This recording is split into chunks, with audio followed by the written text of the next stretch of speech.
models. Yeah, very specific question. I think ethics we're going to talk about. I think the models, I think this week is a really good example, and we're going to get a taste of how I think my prediction that in the course of this class, you guys are going to interact with a lot of things that weren't in the syllabus, and that is either confusing or exciting. And then feelings. I'm always interested in feelings. That some people 2 years ago had a knee jerk. There's feelings that it's nice to see how the technology is advanced, but I do think this is a year where the curiosity is becoming a more general note. I think when we see something like Google so invested in this, and Google's such a big part of our lives, I think we start to feel like, okay, maybe this needs to be here. It's funny, I'm also seeing a lot of people saying like, well, I didn't choose for this. Why is this happening? So it's interesting. I think I think that's where like finding your raft and all this is a way to manage that emotion. Does anybody revisit that? Like what are your feelings about AI now 5 weeks in? Does anybody revise these feelings? I started out extremely excited. Right now I'm a little bit disappointed. Fuck, is that mostly me? No. Actually, I expected AI to do so much more. But I mean, we're just getting to the good stuff, so I hope you haven't. Again, I told you guys not to draw conclusions. So you got to hang in there. It's a very low attention span as elite college university students. Yeah, Iman. Very new to it, didn't really know much, and was a bit uncomfortable with it. But I think you gave some good examples of past before about how there are so many things that are like unethical, like newborns on set and things like that that have to be replaced, which I felt. Yeah, and I think that's when at some point it's like, I think we're going to talk about Seedance in a second. You're going to start to notice an arc with the way we are inside of a financial news cycle. We're inside of a technology news and innovation moment. At some point, it's like what does humanity do with this stuff? And like, if you follow Sora too, do you guys remember that was the tool? It's like the social media app that had like a lot of people's likenesses, including Martin Luther King and Tupac and Michael Jackson and all kinds of ridiculous stuff that anybody could just prompt. So that they made a bunch of noise. As a company, they created a policy that, hey, if you don't like this, you got to call us. It's like mental. Like, what other laws in the world operate this way? But welcome to like IP law. But like that, they basically just throw out something under the guise that technology companies aren't publishers, we're just like funnels of electricity or something. And then the Martin Luther King estate had to write back and say, we'd really like you to stop doing that. And in some ways, Disney had to get involved, and they decided to make a deal with Sora. So now they're in business with Sora too. And then also Disney, along the way to doing business, again, financial news cycle with Sora, that same day announces we're suing the pants off of Google for having our IP in their model. So they're doing business with these guys, but then shutting down the laws over here. Okay, so the pattern there to notice is these technology companies, they want you guys, they want consumers, they want users to notice them in this froth of how much is happening right now. And for them to break through, they got to do something amazing. So at the time, Sora 2 did something amazing. They launched their technology. So flash forward to this week, Seedance, literally a week after Kling did their amazing, like, oh my God, the whole world's melting down because Kling is so amazing. And in general, it was mostly joyful, like the Kling reaction, like it was like, wow, it's so beautiful, everything's possible. This week, like I'm watching like influencers that are usually like very like hyperventilated on how excited they are. They're like, this makes me feel weird. There's something else going on, and we're gonna watch some videos of it. But like the most viral things were like Lady Gaga and Bad Bunny making out when they didn't. Tom Cruise and Brad Pitt getting into fights. We can start pulling these things up. But like, it's interesting. I just got access to Seedance this morning. Now I can't prompt Brad Pitt anymore. So just think about like the tactic there. So they made a whole bunch of noise in the busiest sector in the space. Like now everybody's talking about them instead of the Kling tool. Here we are feeling outrage. But wow, that was really cool. Now they're in the mark. Now they're on the map. That's a choice. It's not an accident. Like that's a really interesting business move. It's also messed up because if I'm Tom Cruise, I might start to feel weird about how people literally can just tighten me up and make me do things I've never done. So I want you guys to start building these muscles of like, where do you sit in this, and realize that it is this extra layer, that it is a financial news cycle alongside a technology innovation moment. Does that make sense? We're going to look at Seedance in a second, but thank you for those comments. We're going to start getting some interesting guest lecturers in a few weeks. I've started booking them. They're mostly filmmakers. And actually, I'm getting Dramina, which is one of the user the UXs for CDance, that tool. They're going to come in. We're going to get access to their tool, and they're going to demo it. So you guys get to quiz them on your own of the choices they make. Although it maybe be nice to them and don't interrogate them. Topics for projects we're interested in. Somebody wants to make a dance piece. Is it the person who wrote, "I'm a professional dancer"? Are they open enough to raise their hand? Okay, maybe they're not here. I think that's going to be interesting as we look at performance capture tools. So we're going to hopefully, and when we get to more advanced tools, we're going to see a snip of it today. But that's interesting. How to research and write with AI. We did that a couple weeks ago. Whoever wrote that, I hope you're seeing how powerful that is. And anything we're nervous about. People are busy, students. I get it. Some people, so last semester, they want to create stuff. Yeah, so I think general students. So I'm pretty sensitive to that. I know that's, like for example, one student is backlogged on their homeworks. I'd like you to keep doing your homeworks. I think it's good for us to see stuff and feedback. But for example, the midterm film is basically going to be like an accumulation of those homeworks. So as I hear you guys and everything you're juggling, we can also talk about how maybe put all your effort into your midterm film, and then we're going to look at how the homeworks kind of like also add up there. So, but just reach out to me and Brooks, and we can find ways to meet you where you are. I think we will at least have one thing to put in portfolio. So for people that want something out of this, I mean, and maybe let's talk about how we can do more of that. But I want you guys to feel like getting access to Google at the volume of credits you guys are getting. In some version of you that sleeps less than healthy people, you could be making many films. And like, I mean, the student I had that came in third in that AI film competition, like he like the day after today, like after he got the tool. Are we deploying right now? It's out now. Everybody, please check your emails, and hopefully while you're ignoring me, which is fine, you can also be loading up on Flow. But he, after getting it that night, he went off and just made a movie, and that film got him like third place in a competition. And he was an MFA level student. So I'm just saying, you guys, there's no like pause button on starting to explore this stuff. And I'm just here to sort of give you some direction and answer questions, obviously. But please take advantage of the access to these tools. It's like you're getting like a Panavision kit to do whatever you want with. We want to, I like this idea. We want to push these programs to their limits. Whoever said that, that's my favorite instinct here, is like at some point there's what it's supposed to do, or what I saw somebody do with it on the internet. As you hopefully build these mental models, like I want you guys to say, like, I wonder what else it does. I think as you apply it to what you wish it did and you discover its limits, frankly, that's data Google wants to hear back as you guys fill out forms. But I do think that's where you start to find those edges as they emerge in like new tools, and you're like, oh, this one does that thing that it couldn't do before. Or you guys might find use cases that don't exist yet. So I'm really excited for people having that instinct. But overall, I was really glad that everybody is really positive and curious. I appreciate you guys filling that out. Any questions there or updates to those thoughts, like, in terms of feelings of what we want to get done this semester? Two things. Mm-hmm. One thing is, I still haven't received the email on Flow. You just got it. And sorry, I flagged, and it maybe came in a little bit later. That was a hiccup on our side. You should have an email now. Again, what are we not doing? That's right. So skip that. I'll be honest, I had an issue with the code they gave me because I've gotten these promo codes before.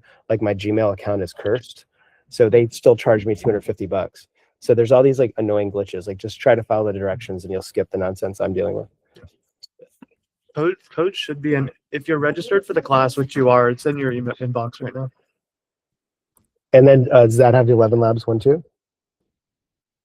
Definitely. I don't know if that's the 11. Okay, can we send that out as well? Yeah. Was it bundled or was it one? I sent it to you, but we can look at it again. So CDance. I just want you guys to just know that this is the story of the week. Like, I think this is like borderline like upsetting to somebody. like so this is from a video model.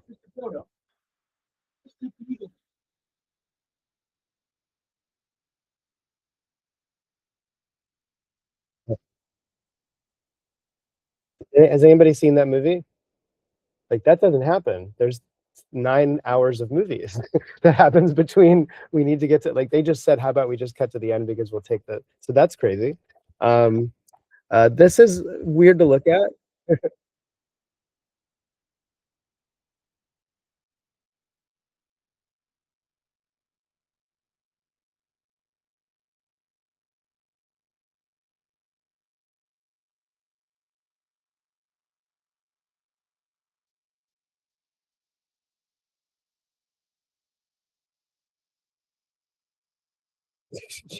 All right, I'm sorry if that's disturbing to watch.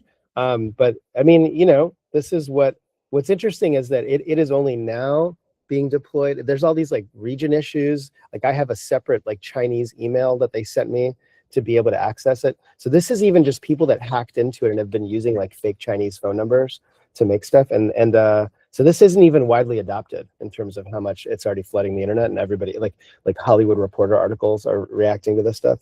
I mean, I'm just showing you just opening up Twitter and just seeing it's everywhere. I mean, there's Kanye in a martial arts movie. People are actually, what's interesting is once we get past that copyright pullback, then the trend is now people start leaning into what is it powerful and good at. So that's why I'm saying as you guys, you know, kind of react to like, I can't believe famous actors are being ripped off. Like then once that gets pulled back, eventually that wall will probably be put up firmly and nobody will get to prompt Tom Cruise, but you will then start to interact with what else it's doing. And that's sort of the mental model I'm trying to get you guys to start seeing, is recognize they're just trying to get your attention. They did. And then realize that there's probably something more interesting to pay attention to than Tom Cruise. This is let me see if it's still up. I mean, it must be. And Twitter, I don't love Twitter as a home for my brain, but it is absolutely like where the funnel of people posting and sharing is. So I encourage you to, if you don't use it, it's a good place to become familiar with. But this is the scene that like, there's literally articles in the Hollywood Reporter this morning about them shutting down and sending letters to, you know, cease and desist because of this.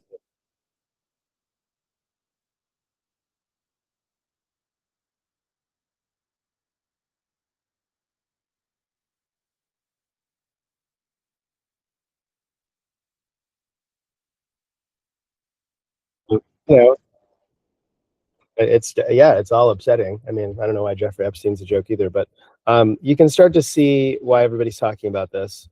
And again, it's a choice on their part. Like they're coming the week after Kling, when Kling was the one that was doing this incredible level of cinematic realism. And they, you know, again, I don't know if they just like looked the other way and it just accidentally happened. I don't know how this happens, but it does seem like a pattern when these companies need to make noise.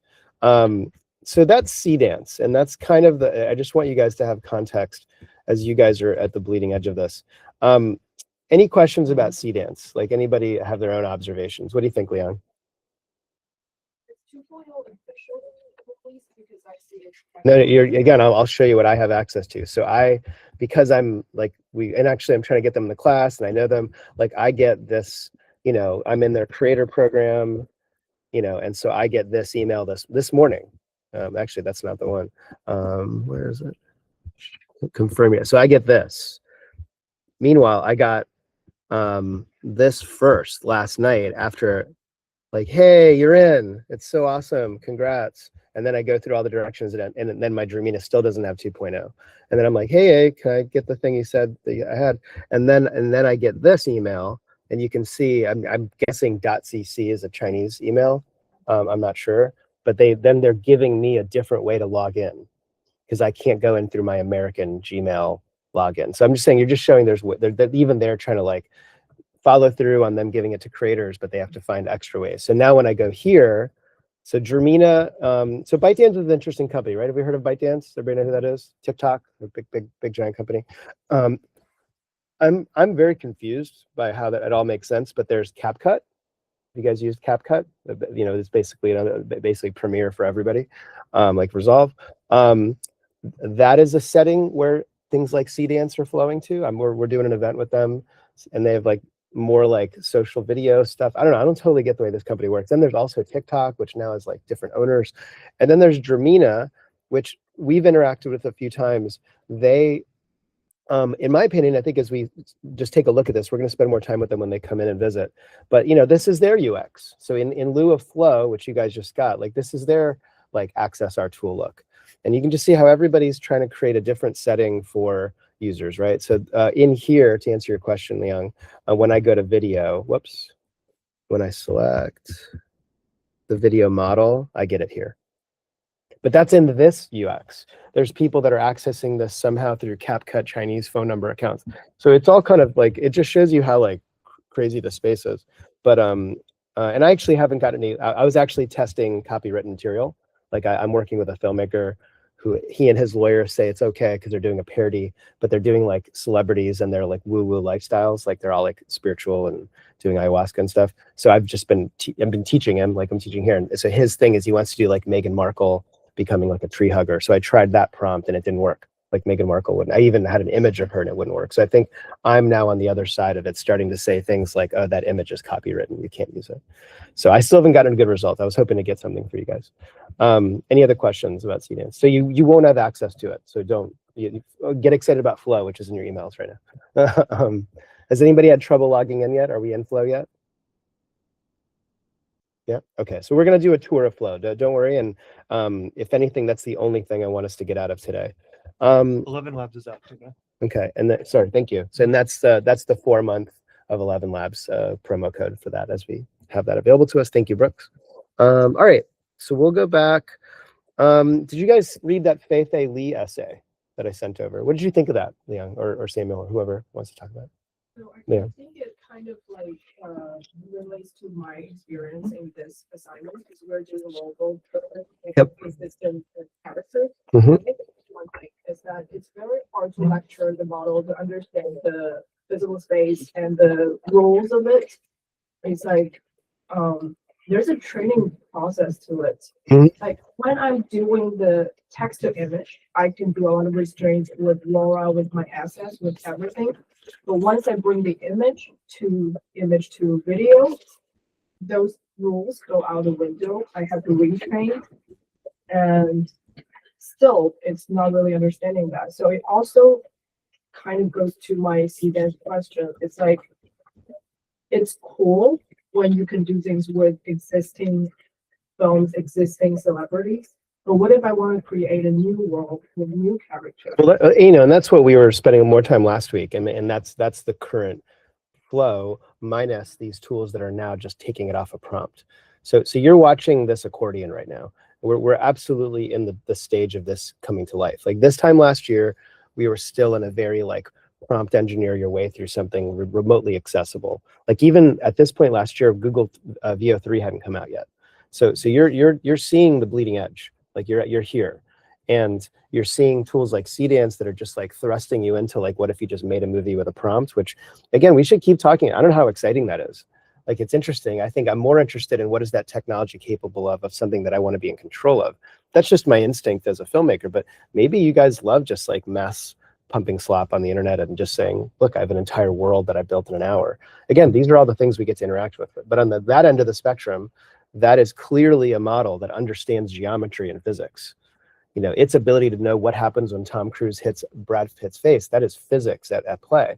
So what that article is talking about, and I just show you the context, like that is one of the leading, she's the godmother of AI. You know, like those are cool names. She works at Stanford. She leads the Human-Centered AI Institute, like probably the coolest thing in the world as far as the stuff we're talking about. And this is her business. Like on the side, she's got a tool called, you know, Marble World Labs. And this is where she's applying her point of view on the space. And I think this idea that you'll even hear a few other big thinkers talk about it, that most of the gee golly wow of all this is token completion. It's that autoaggressive technology that we might remember from that first video we saw on day one, that it's just something that's just guessing. It's just like, I don't know, maybe you want this. But that's still like language based or token based. When this thing is now dealing with something that is multimodal. It's interacting with distance, length, width, time. It's understanding things like elephant footsteps and what do they do to mud when they step in the ground. And so that is this next wave. And that's why, like, while we're still getting wowed by the 2D cinema of it all, like the researchers are leaning into 3D. You know, we're doing a jam later this month, like a world jam, but the whole point is going to be trying to like test the edges of these. I mean, my machine cinema guys, and you guys are welcome to come, by the way, where we're testing World Labs, we're testing Odyssey systems, because these are all playing at that next level. And in terms of where's the money flowing from a technology, that is where it's flowing, because that's what leads to robotics. That's what leads to major real world applications beyond just, you know, telling stories. So it's saying you're seeing it at its crusty level. It's not quite there yet, but it's absolutely where all the attention is. What we're gonna. I think the thing that interested me most, like, it was the robotics component, like training robots in virtual spaces, and being able to really accelerate that. That is like a really interesting application to me. I mean, I think that again, I remember hearing that pitch from like Nelson at NVIDIA like 3 years ago before everybody was hyped up, that their business was helping factories simulate all the costs of manufacturing. So what if you didn't have to build a factory and then keep fixing it? What if you could just test it out to perfect efficiency because of these world models? And that's what they're up to. This is Fei Fei Li's company, World Labs. I think they actually published it. There's this link is that it? Yeah. So up until now, and I think we looked at it briefly last week in terms of how we can use it to build sets. But it's still static, right? It's still just something that you just like walk around and see. This I just saw this week, which I think is mental. So now we're navigating it and you can start interacting with it.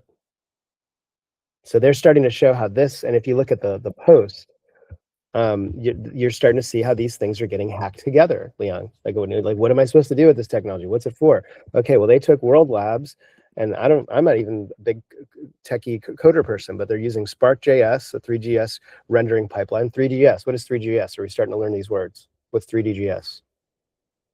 3D Gaussian splatting. So this is something that's taking still spatial point cloud technology and building a pipeline into it that's then interacting with this space that's being built in some version of real-time interaction.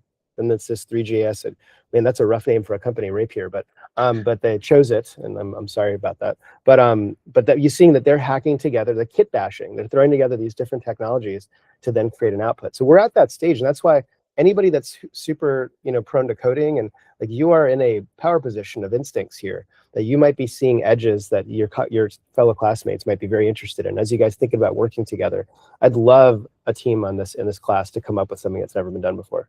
I think that is your opportunity. Okay. So world models are interesting, and I think I just keep logging these articles because I think they're sort of becoming reference library. All right, let's take a look at homework, unless somebody else wants to talk about Fei Fei. She's the best. But anybody else have a reaction to that? Another thought? Yeah. You feel good in attendance? Yeah. Thank you for getting the codes out. Propose something like, what if we want to create a world that has a different physical rule? Yeah. Because right now, even with like CDS 2.0, whatever, they're all the existing. It's a really interesting observation. I love this. So yeah, I'm kind of like curious about that because right now it's saying like, if we want to create a new world, what is the next pixel, next token thing? I love this, and I like, just to sort of encourage you guys to find these moments as you think of this. Like I was at this, I go to these AI conferences. The coolest panels are always the consciousness panels. Like it's where people get real trippy. I don't know. Sorry if I already pitched this because I love this. It's my favorite anecdote. And they're just these philosophers. Like I don't know what the hell it's all just like ideas. Like who knows? But their sort of point was that and this I think is probably more concrete. At some point, everything is knowable. Right? At some point, all of the internet has scanned every piece of information that's available. Like when you look at Odyssey Systems, which is a competitor to World Labs, you might bump into them walking on a trail and they'll have just some big rig. Because like those Google cars that were scanning streets for Google Maps, they're walking around scanning the earth so that everything is available. So just assume some version of that is where we're headed, that everything that's scannable, digitizable will all be available. The only things left are the things we wonder about. And that's when we often get disappointed in these models, that they do like strange things that you're like, well, that data doesn't exist. There's a whole article about how if you prompt like, show me the relative comparison of a trombone and a skyscraper, like with Google Nano Pro, it just creates like a nonsensical image, like a giant trombone. It doesn't understand what you're asking because that's not like a popular bit of data of trombones standing next to skyscrapers. So I'm saying we're still at a point that these edges are fun to discover, but the most interesting things is the things that we're wondering out loud. Right? Like, what are these things so that's why people love like near-death experiences and like, psychedelic stuff, because these are still things that there's no real data for. So it becomes interesting of like which things are still uniquely human. But in terms of like, as you get to wonder out loud, like what does a different type of physics mean? What does physics on a planet like Jupiter look like? What does that movie look like? What kind of tech? Now we can work with a model to sort of imagine that, right? I just think this is the right place to start imagining what hasn't been done yet. And the same way that a historian can now read 30 books in a minute and come up with a thesis for what they think about, instead of having to spend 3 months reading those books, you now get to sort of have a partner that is thinking this way. And if you guys remember that Dario Amodei article from last week, the thing that is now still resonating from that essay, the idea of the adolescence of the technology, is he's saying like we're in a very near and present world where there will be a country like next year full of 50 million citizens that every single one of them is smarter than every single Nobel Prize winning everything, like all of them. Like that is the type of thing that's emerging, is that type of like thinking block is emerging, and we hopefully have access to use it for our benefit. So but these are the big ideas. Sorry, I'm totally diverging from movies, but I love it when you guys ask this stuff. All right, let's do homework. Sorry. We'll start with Jose. Thank you guys for submitting. Very cool way that you guys broke it out. Jose, anything you'd want to say about kind of your journey? Yeah, I started with most of work in Gemini, so that's totally Sick. access to. Amazing. And what I wanted to create a style that was based off of medieval codex style. Okay. And then I took for a story, I took the Legend of St. George and made it a world class. Spent a lot of time on this and had a lot of fun. This is great. And so is this original artwork of yours that you transferred? Is this, it was a partner to you? References from old like medieval scrolls, and I try to get Gemini to recognize it as a distinct style. It now calls it monochromatic codex, so I think that's what we kind of settled on. So an interesting thing is that as you probably went down a rabbit hole of just discovering, like eventually once you settle on like, actually these 5 images are me, like one thing that, you know, you can eventually use the individual image as a style reference, but this is very specific. You know, as this is where we almost start blending the modalities. This is Nana Banana Pro doing its thing, but do you guys remember the LoRa's that we talked about? Remember, that's like that idea that you can like load up many images for at least a face consistency. You can also do like style consistencies. So you might explore that technique. That's something that if anybody wants to learn more about, that is how might you go through the process of building a style and aesthetic that's yours, but it might be best captured in multiple images. You might be giving it a lot of like the way that the drawing works, the way that smiles work, the way that hair works, and then you might load all of that up and then create like a style reference inside of these different tools. But I love that you went so far into creating the space, and obviously really dynamic characters. All right, I want to see what you built with it. Awesome stuff, dude. All right, then you created some locations. Great. So you went into world building. Amazing.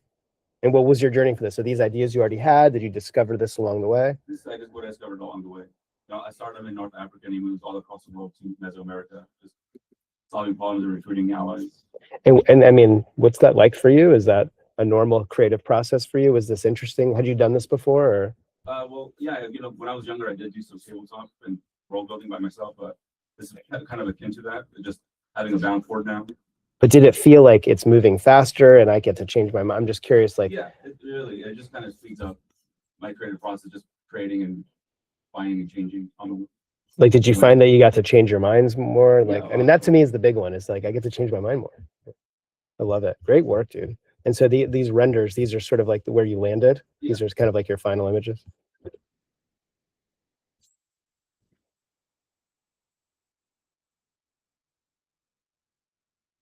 That's fun. Which video model did you use? VO3. I'm sticking mostly on Gemini right now. Yeah, and it sounds like the 720. You're on the lower end of the resolution.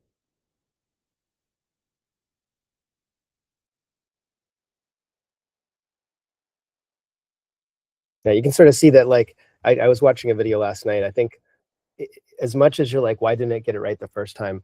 It is normal, even with these super powerful models, to like sometimes render up to 15 times to get the thing that you're really happy with. So I mean that the physics are all over the place, yeah, unless he's supposed to slide across Earth. But I'm saying that we should all develop that muscle. Like it's like at some point you're starting to think about what did I like about this, and it is a bit of like either reprompting it or just kind of pushing it until you get exactly what you want. The third video is the middle gap between.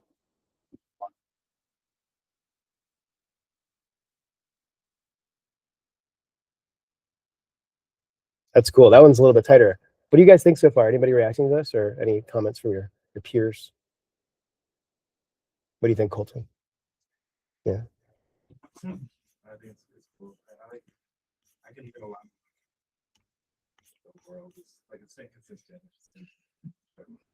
It's so wild. I like, and you get to explore these moments, like, you know, where does that sit in your storyboard? Who knows? But maybe you get to try these little I find I oddly sometimes relate this to more like documentary, like especially when you're playing in the reference to video space. So you're just like, it's almost like you're getting verite.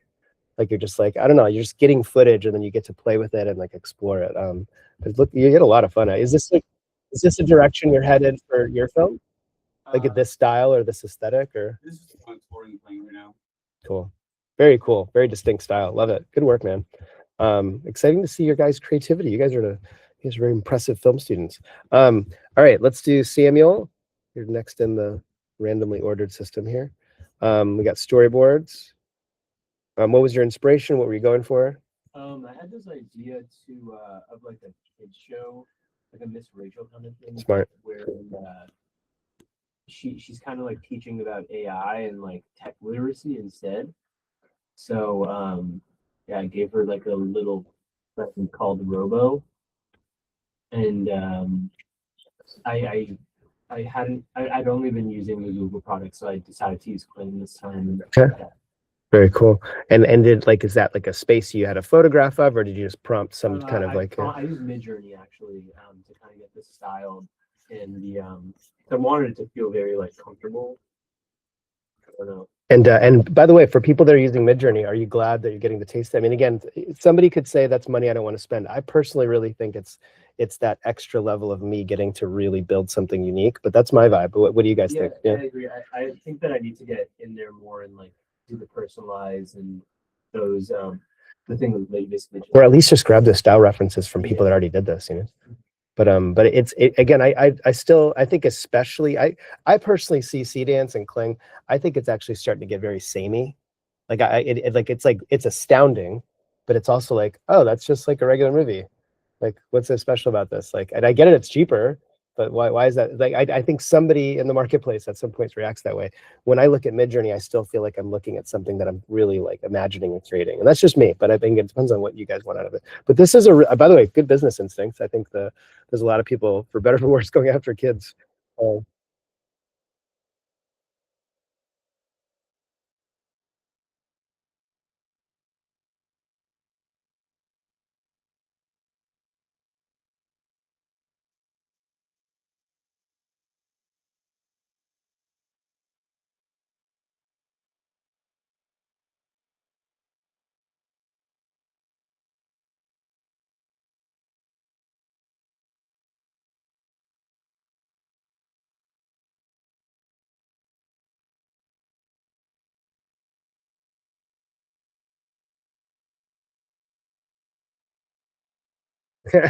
Amazing. That was with Kling. Okay, what did anybody notice the really cool thing he did with this? I'm just gonna give you a little kudos on this. What's the oh my wow, he did that too of that. How long are outputs usually? Like when you've rendered video at this point, how long are they usually?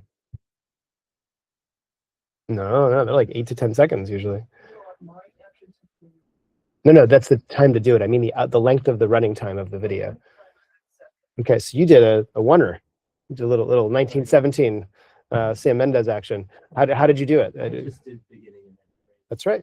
It's a great and it's a good hack. I mean, you end up sometimes needing to go into Premiere and kind of like snipping frames to really tighten the smoothness on it. Oh, yeah, actually, I didn't have to do that, which I was. But I'm saying you may like notice things that I might consider that as some of the moves were weird, but that's a really good instinct. I mean, so what he did is he basically just daisy chained start and end frame, just kept adding it, and then in edit, I'm guessing you created that sequence. Yeah. The other way, and we'll talk about this later, the other techniques is you actually take this video over here and then take this video over here and then grab that end frame and grab this start frame, and then you almost like created a new video that lived. So you can almost be even more expansive. Like here, you're kind of a little bit linear of like what happens next, but there you can almost tell yourself, I want to somehow get from here to there, create videos of it, not stills, and then just create that different bookend in the middle. And that's how people are really doing some really cool stuff on people are posting all this stuff all over the internet. Great stuff. I love that you ran towards that. Awesome. Good work. Any comments for Samuel or? For the oneer, I noticed that, I think you're noticing that too, is whenever there's a cut, like the little cut, you can see the subtle changes. Totally. That's what I was saying is sometimes you can tweak these like a little bit frame cuts here and there, but it is the limit of the hack, right? The big subjects, they always get it very good, but the background, the 3D dimension of it, it's always like when you start a new video, it's forgetting what it was doing in the previous video. It's not remembering. Yeah. So again, we're watching these tools just try stuff that's never been done before. In some ways, it's still kind of cool, especially if you pick something very fantastical, like those edges are interesting. You know, like that sometimes it does something magical looking. Here, it's something very realistic. I mean, she's a human and it's meant to be educational. So we're seeing the edges. I think, did you use Kling 2.6 or 3.0? I think like the other thing that people play with is like, and that those were you were using keyframes for that, right? I think the other thing that we're exploring of when it gets better and we don't notice the edges is when you're going full reference. You're not using keyframes at all. You're just throwing like picture of Liang, picture of Sam, and picture of this room, and it's world building. It's doing what we're talking about. And then when you continue to prompt it, you can do extend. Like we'll see in VO, like one of the features they have that's easiest to use, that's almost a different way to do a oneer, is the extend, where you just continue to make it longer. You're just like stay here, stay here, stay here, stay here, instead of start frame, start frame. But a lot of people like the Kling hack because you can be more directed. You can be more like, well, I want it to get over here. I want it to start moving the camera that way. So a lot of people like the oneers because it's a bit more directorial. It also got tough with what she was just saying. Like there are like little cubbies that are colorful on the side, and that is the part where it's like impossible to maintain consistency because every single time I would reprompt it or come with a new one, it gets a little creative. Yeah, and again, like you're on the edge here. On the one hand, the most amazing thing that it's doing is being imaginative and creative. It sort of can't help itself.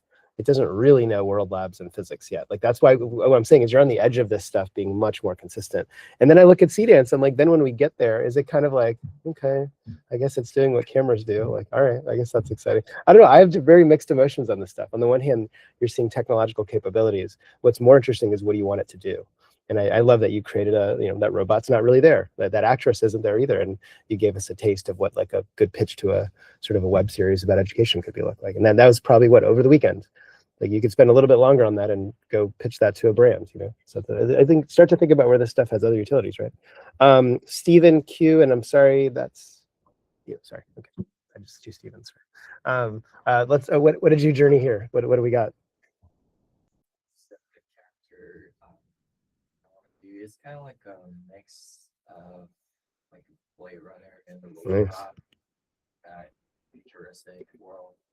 Good job with your character sheets. Interesting. Did you get two different efforts here to get two different types of character sheets? Yeah. Was it just random, or did you ask for it to be this way? Yeah, I put it in like a model, 3D model character reference into there, and asked, I think it was free. Yeah. Very cool. And again, just think about how novel this is. Like, this is a very dynamic, like, infographic of who this character is. And you're able to drop this into a video model, and it doesn't get confused on whether or not you're asking it to put text. It just gets like, oh, you're telling me information about who this is. That's a reasoning model at play. That's like almost like what a human would do with this information. Like, I'm not going to go like, oh, so you want like off-white paper look in this image. I'm not going to do that. I'm going to, because I'm going to ignore that. The fact that the model can do that now is that's banana pro piece, which is really crazy. Use the what? The pick person. Pick person? What do you mean? Oh, the pig person. Oh, wow, fun. That's fun. Okay, hilarious. All right, and then, all right, sorry, there's your character. Then you create storyboards. And was this the cinematic grid prompt, or did you do these one by one? I think I did it one by one, and I combined together. Yeah. Amazing. I would have thought you just cheated here and just did a cinematic, which cheating is cool, by the way. No, it's not a bad word. But I'm saying this is like the cinematic grid prompt, where I can just say, like, give me 9 shots of this scene. And it's going to have world consistency. It's going to have character consistency. But like, again, you may prefer to do it one by one because you're going to be very intentional. But as we'll see later, you could just quickly prompt this. They often change like the content of one image sometimes. So I think it's yeah, still imperfect. Definitely imperfect. And then we have 2 videos. Let's see.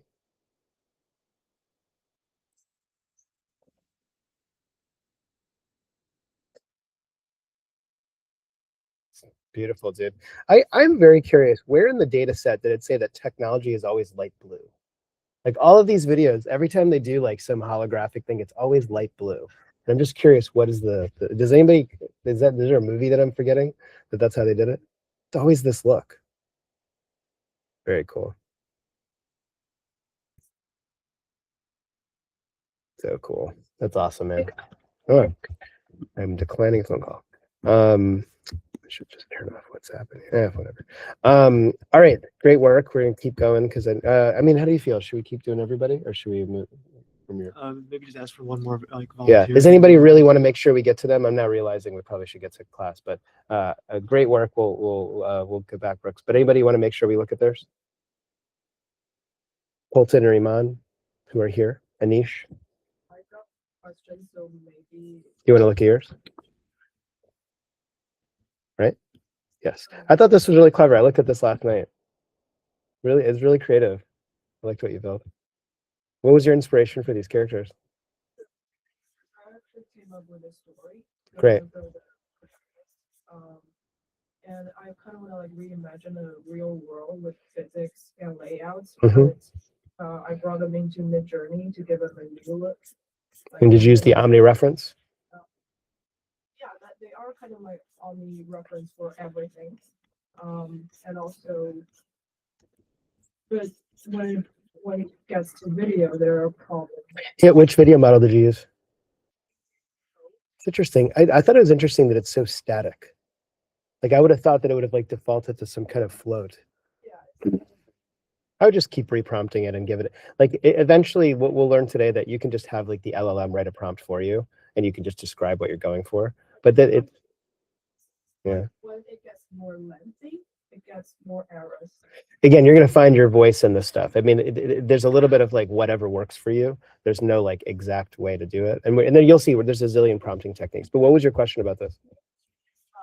So the video was actually, I put two different videos together. Yeah. So one generation, another generation. And in the first one, the most problem is the physical space, like the entering and exit. Yeah. It's very hard for it to understand where they appear. Yeah. That's the thing. It's hard to understand the physical space. Yeah. And the other thing is when I get to the second clip, it's forgetting what my character looks like because there is no way for me to bring the character Laura into the. Yeah. I mean, again, we're going to learn different models. Like, again, that might be a place where you're trying to achieve a few different specific things, and that might be more of a reference to video model. Yeah. How do I make sure my video generation understands my character whenever they're doing things? So again, there's a reference to video option for this, where it inside of a few different models, I'm inserting effectively a character Laura inside my video prompt, or it's in your keyframe that eventually there is a little bit of drift on these models that after they run for a while, they start to, so that's why you're kind of always reinforcing it in your keyframes. But in the keyframe, if it starts out in the background. And actually, you're going to see a problem in the background. It has less data. Yeah, that's why. Right. When it gets closer, it's off. Yeah, so I think a lot of people are still dealing with these edges. They are getting better with these two models that just came out, Kling and CDance. But what is happening in more professional workflows is there's kind of like late stage face swaps.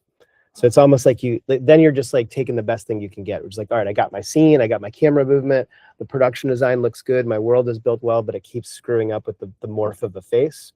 And then after you've upscaled everything, like the sort of the advanced technique here, so you're asking a very advanced technique, is that you may still be frustrated that you don't want to start from scratch and have to redo all these things, and you can do a face swap. Like you can make sure the face is consistent. That one of the video models you can actually put a character inside. Is it Kling? Kling's has, again, we're about to jump into it. You're always in a time machine, Leon. There's a few steps ahead of me. But that we're going to learn about these different types of video prompting techniques, and one of them is references to video. And that's a way to think about the question you're asking. I just want to acknowledge, Anisha, I saw this last night, really beautiful world building. I mean, very simple. I mean, you sort of had a, actually, maybe you updated it. I thought there was like a house picture, but I mean, you can sort of see the way you can really live in a space that something happens to it. The house burned down. Anything you want to say? I thought that was worth flagging for the class. Just like previous shot that I was do like script I was writing. But yeah, so just like in there that it just I don't think this between like flow and Very cool. Anybody want to make sure we look at their stuff today, or should we move on? Roxy, Colton, Iman. Cool. All right, guys. Again, just speak up, and I'll just call on you next time. All right, let's start moving towards doing stuff today. All right, we're going to take a tour of Flow. By this point, has everybody gotten Flow loaded up on their computers? or the website. Okay, you should be excited about having this. This is a big deal, guys. You get a bunch of free stuff. So this is Flow. Let's take a tour of Flow. We're talking to the Google team, I think on the 27th. Were you copied on these? If not, they're gonna do like a presentation on a few things. They're gonna teach us about Genie 3 as well, which is included in your Ultra plan, by the way. I think when we get to Genie 3, Just Google Genie 3 a minute. I was just gonna show the link here, Project Genie. This is what it looks like. I mean, if you guys want to just get totally distracted and ignore me for the rest of today, go to labs.google/Project Genie. This is included in your Ultra plan. We're going to get a whole demo on this, but this is that one that we talked about that has not. It's not necessarily filmmaking. This is when we get to do, hang on, for example, Explore Now. This is just a cool feature of what you guys just got for free. This is unfortunately not in your plan, Lauren. This is kind of what I'm referring to. No, but I'm saying, for example, so like you would go into this world, and I guess that shows you how you can generate a video out of it. But then I can start. I can modify it.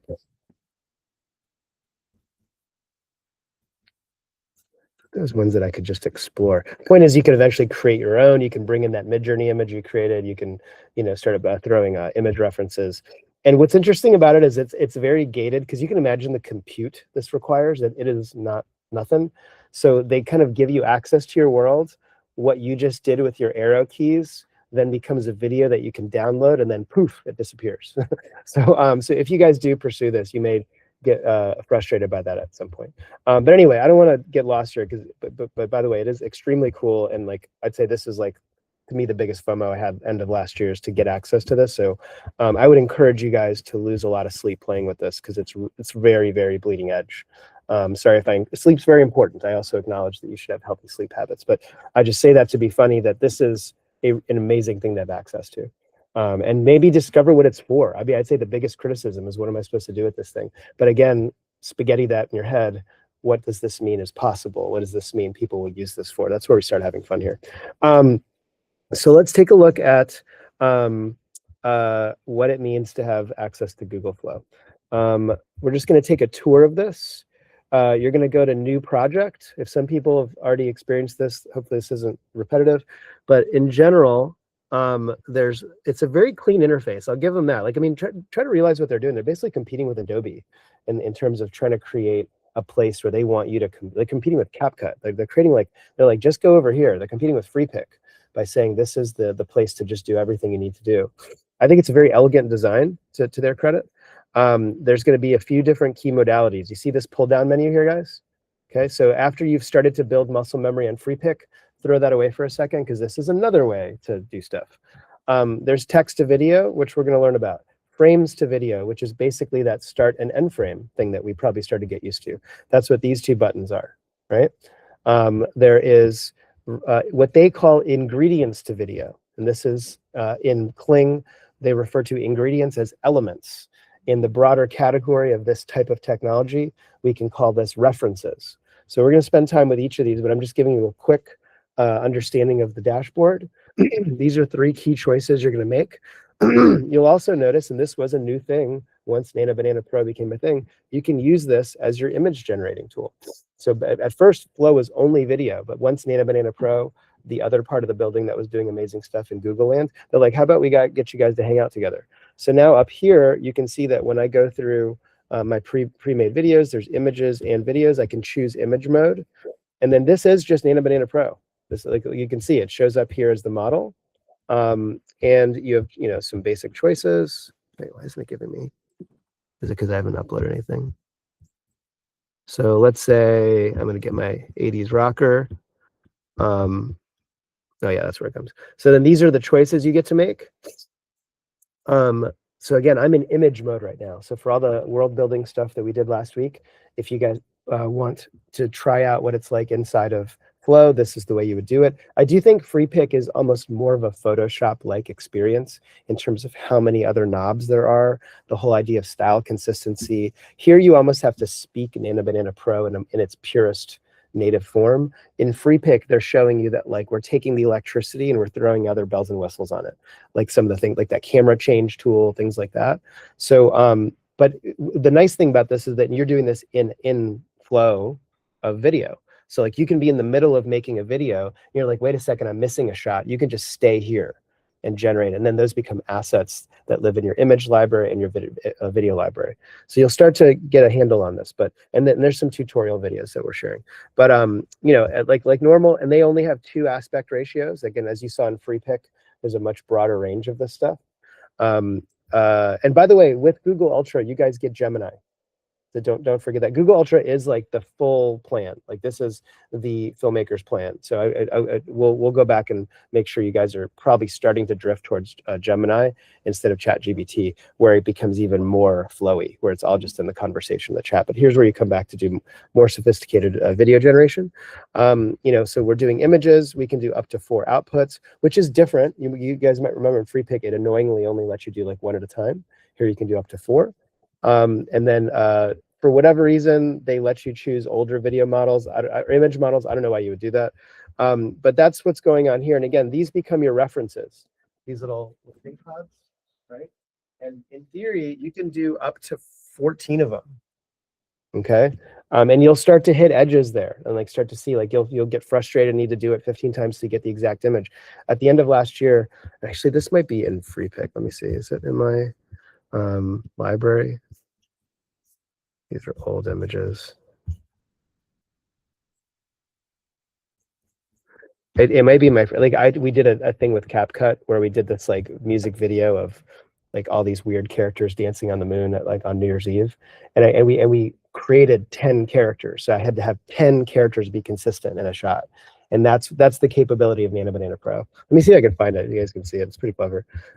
We did this thing where people came to an event. Were you at that event, Lauren? Yeah, you were with Nancy. Of course you were. And we did. Let's see here. Images. There's me. Look at all the credits I burned for you guys. Horses. Oh yeah, now we're getting closer. So here's the dance party. So this was this is the shot. Is that an image? So again, this is Nano Banana Pro as a tool, but like I had to get Napoleon consistent, the alien, this witch, this like flapper dancer, this vampire, and eventually we got like a total of 10 characters. But that is a version of the ability to load up as many references here. When we go to create image, you see the little landing pod that you can load up images. So let's say I want an image of me with these sneakers, with this hairstyle, with this room, with my other friend Lauren and my other friend Roxy. We can just start loading those references up. And again, this is references. So you just listen to that language, Leon. This is the same thing in video, that they're now adapting the same modality. And that's in VO, that's their ingredients tool, the ability to do that with video. Okay, so right now we're just taking a tour of the dashboard.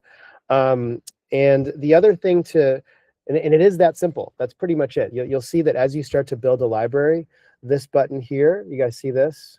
Right here on the bottom right. That's how you get to reuse a prompt. That's just like I don't want to type anymore. You just click on that. That opens up the original prompt. You can see here's my 3 references. So it's showing me the history of my choices. So it's a way that you start interacting with your library. You'll start to hopefully notice these trends. And then eventually, as you make a video, so these are completed videos. If I want to download it, and now I want to move into Premiere or CapCut or wherever I'm working, there's the download button, and you'll see that there's lots of options here. There's this idea of I can upscale here at 1080p. I can upscale to 4K. Okay, out of this. So after I've created an image that I'm happy with, this is when I'm really getting the high resolution output. It will take longer, so don't generate at 4K. That's going to take forever to see your ideas come to life.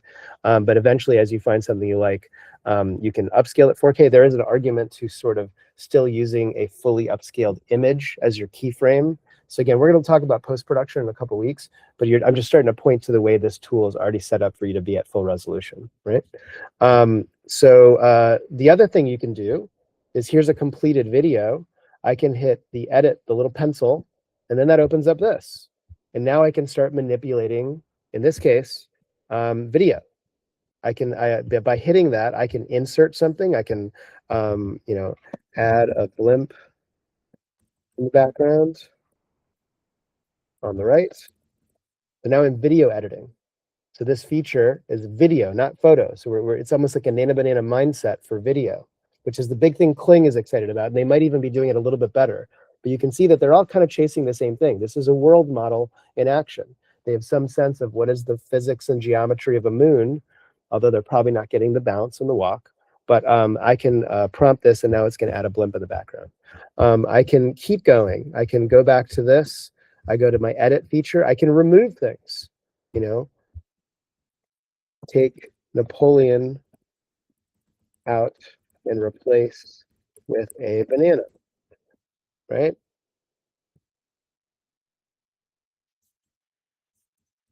Oh, maybe I just want to say, maybe it gets mad about the wording.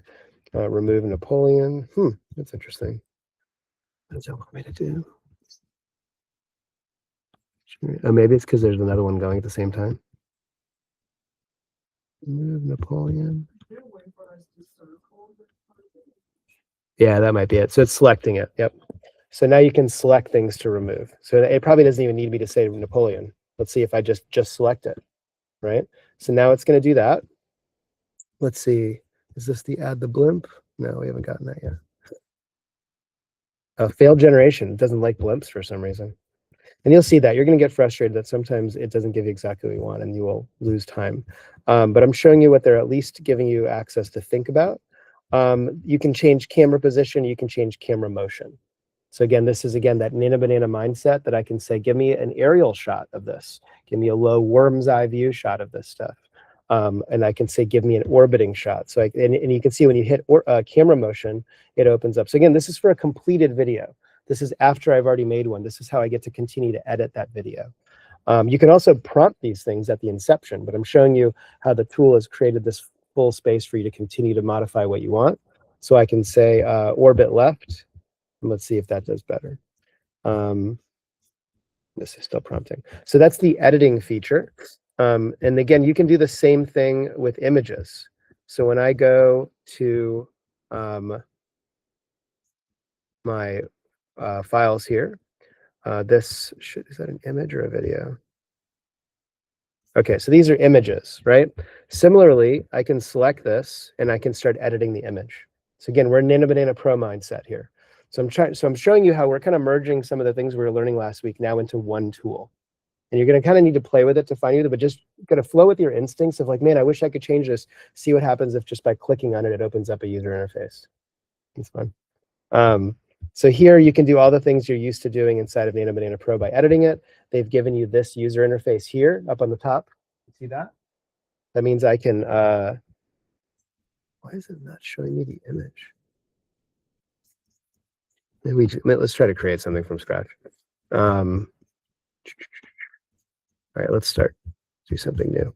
We're going to create an image. What are we creating today? Anybody got something on their minds? Roxy, anything on your mind?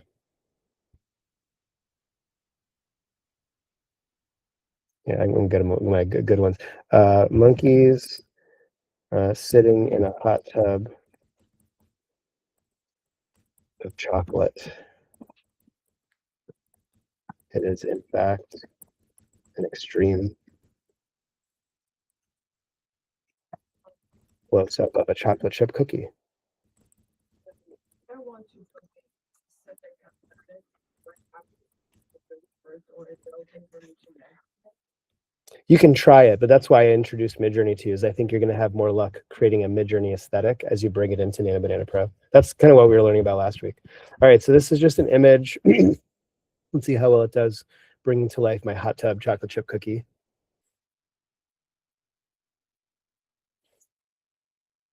Is it just giving you 2 images, friend? Just because I chose. I could have asked for 4. I could do.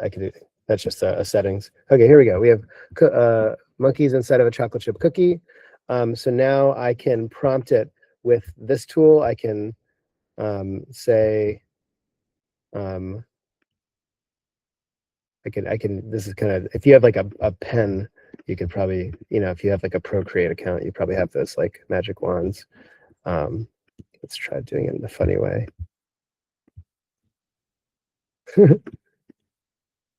White monkey. Let's see if that just does it. You can see again, it's multimodal in that it's it can read.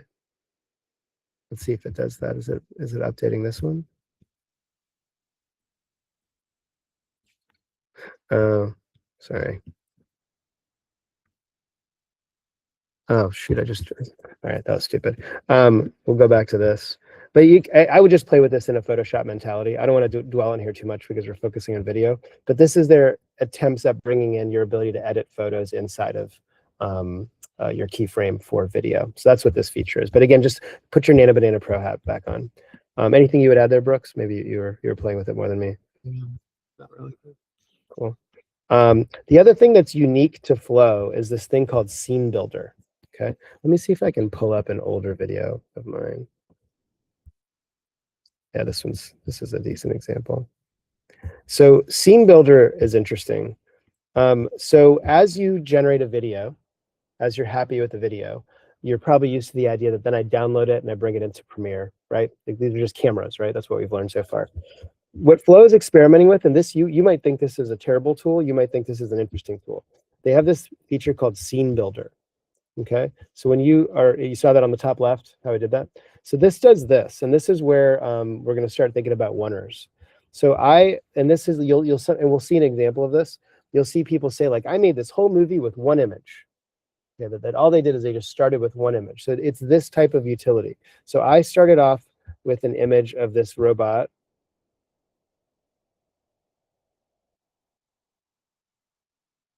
Okay, and then I told it, stay there, give me another video.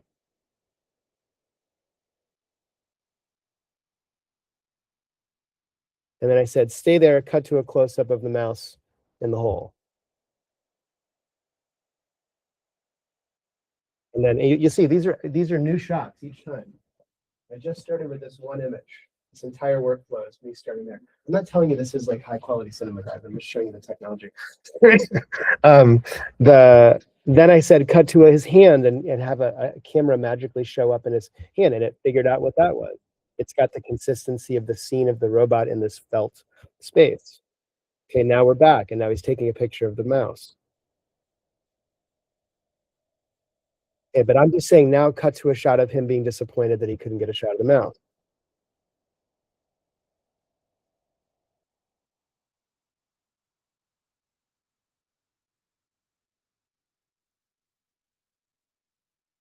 And it starts adding.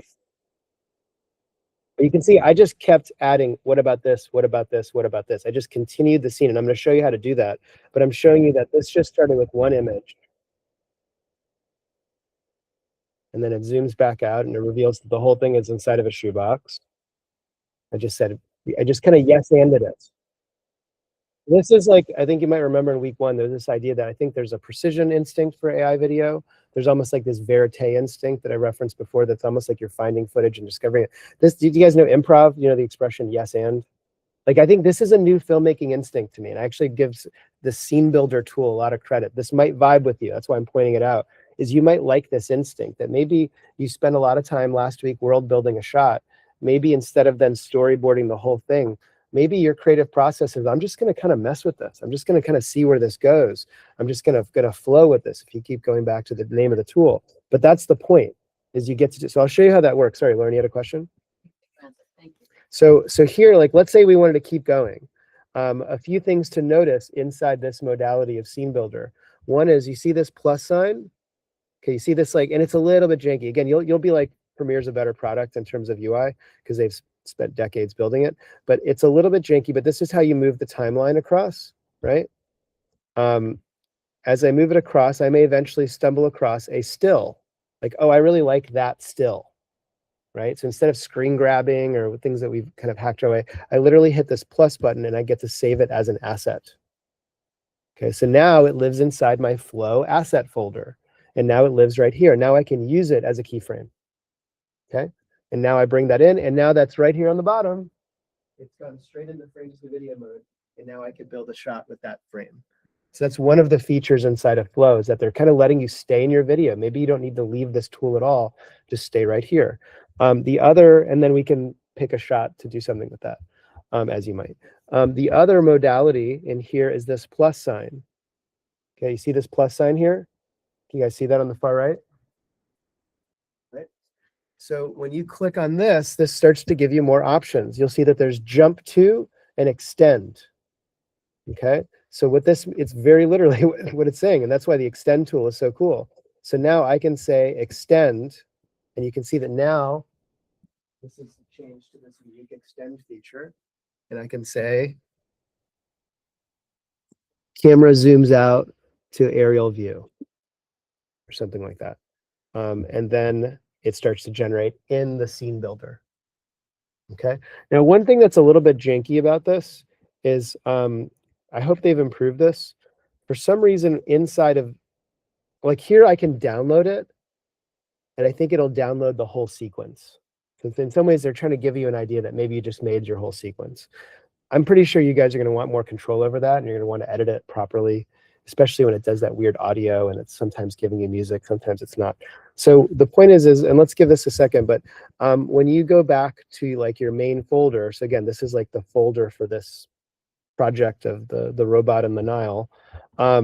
Here, all these like extended shots show up here. So all of those new shots that I made now live back over here. So then when you want to download it, you download it here, and here you're going to get the upscaled one. If you download it off the sequence, the last time I did this, it's kind of annoyingly, you're kind of stuck with 720 for some reason. So eventually you're going to just go back to Premiere and edit it properly. This is almost just a way to sketch out like a scene, if you think about it, especially as we start to stress out about dialogue and talking parts. Like you're going to want more control than that tool is. But I just think this is, especially if you're doing something kind of poetic and arty and weird, or if you just want to build like a montage sequence, like this is a really cool way to at least like ideate, right? So that's the scene builder tools. Anybody have any questions about that? Yeah. So we're at about 10:20. That's kind of the tool. I mean, there's so much to this tool. I mean, before we break, I wanted to show you just like a couple of videos that hopefully get you going. And these are, it's funny. I show these because I think this was early days VO when people were really tinkering with it. I think now you're just seeing people going straight to like, I'm making a movie, I'm making a commercial. But I show you these examples because it shows how people are really, first of all, great. This guy's a great follow, Henry Dobre. He's like basically like a Google kind of like celebrated artist, and I'm going to watch a film of his. But it's what I always try to tell you guys. They literally just give you the script. But here's how I did it. And what's funny, and that you can just see the time stamping of this piece. I don't know why I care about this, 5 months ago, but here he even says, let's see, I think he has the quote in here. In number 4, I then cleaned up apartment and I used these tools, or Nano Banana, which is rumored to be from Google. So you guys, I mean, back when this was nerdy and fun, Nano Banana was like this tool that people were using that nobody knew where it came from. It was just like hiding on the internet, and it was like super powerful. That's what he's referring to. But anyway, like here's like his workflow, and then to show like that I did this off of one image. Like here's a little film he made off of one image.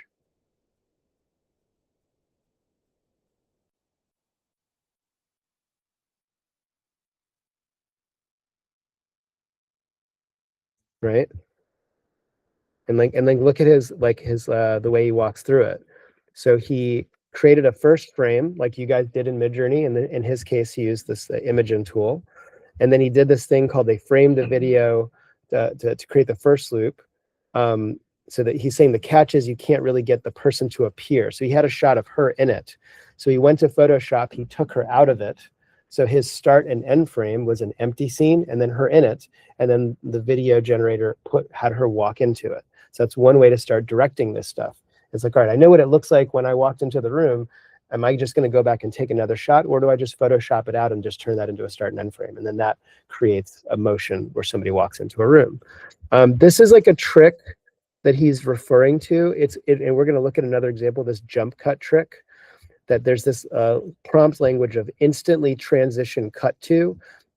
I kind of think this is kind of a pre-Nano Banana Pro mentality, but he's basically showing you the world model in action. that he has that wide shot of that woman standing in the room, and the prompt in VO was like instantly cut to a shot of her close up trimming this. So it's basically telling the video model, stay in the world that you're in, just give me another shot. It's funny, this is pre-Nano Banana Pro. Like now we just keyframe that. But you're showing how these are all the same technologies talking to each other, that it is a world model effectively that understands that in that wide shot, that refrigerator over there, she can walk up to it. I could just prompt it to be over there. So that's how he's using a prompt to just start with one image to bounce around.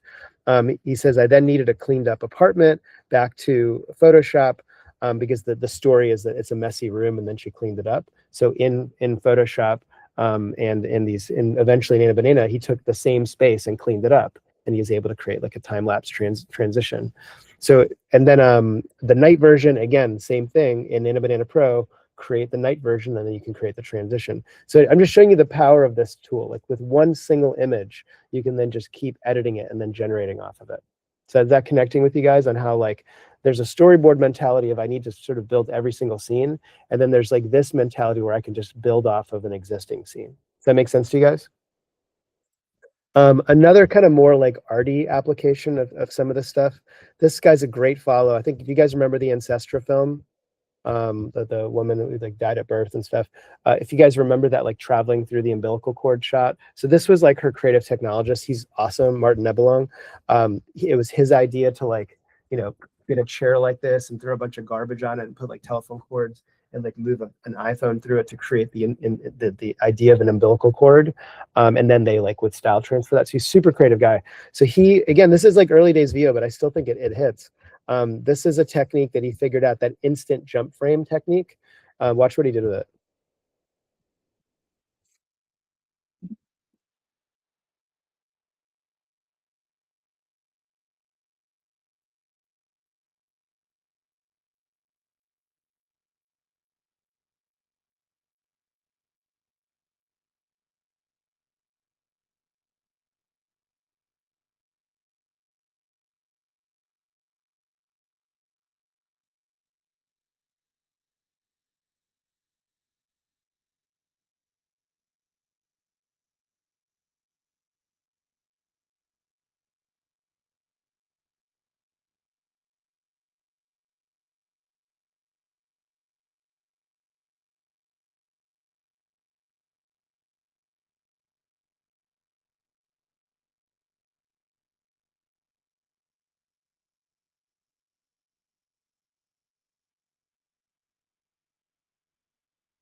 Done for a while. It's in the deck, but do you guys understand what's happening?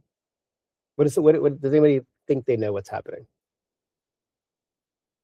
What do you think, Lauren? What is he doing? They're taking the first frame, last frame, repeating the image, and then different instruction. Close. Anybody else got a take on it?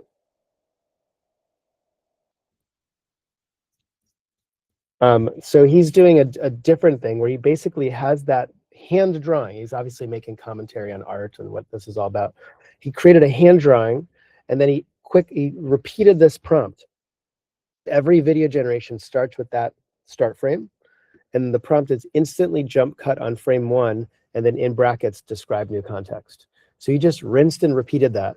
Like this thing, instantly jump on frame 1, 2, shot of this as a picture floating in a puddle, shot of this as like a t-shirt in a deli as the camera pans through it, shot of those as 3 human beings inspired by that photo walking on a runway show. It goes on.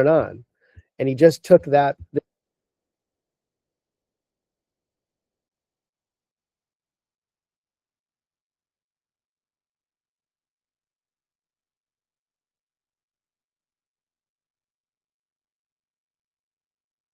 You start to see it now. Like, and he's obviously editing out the shot of the painting as he edits this for you. But every single one of these is the product of use that as a reference frame and then jump cut to that as a neon sign, that as a sand drawing on a beach.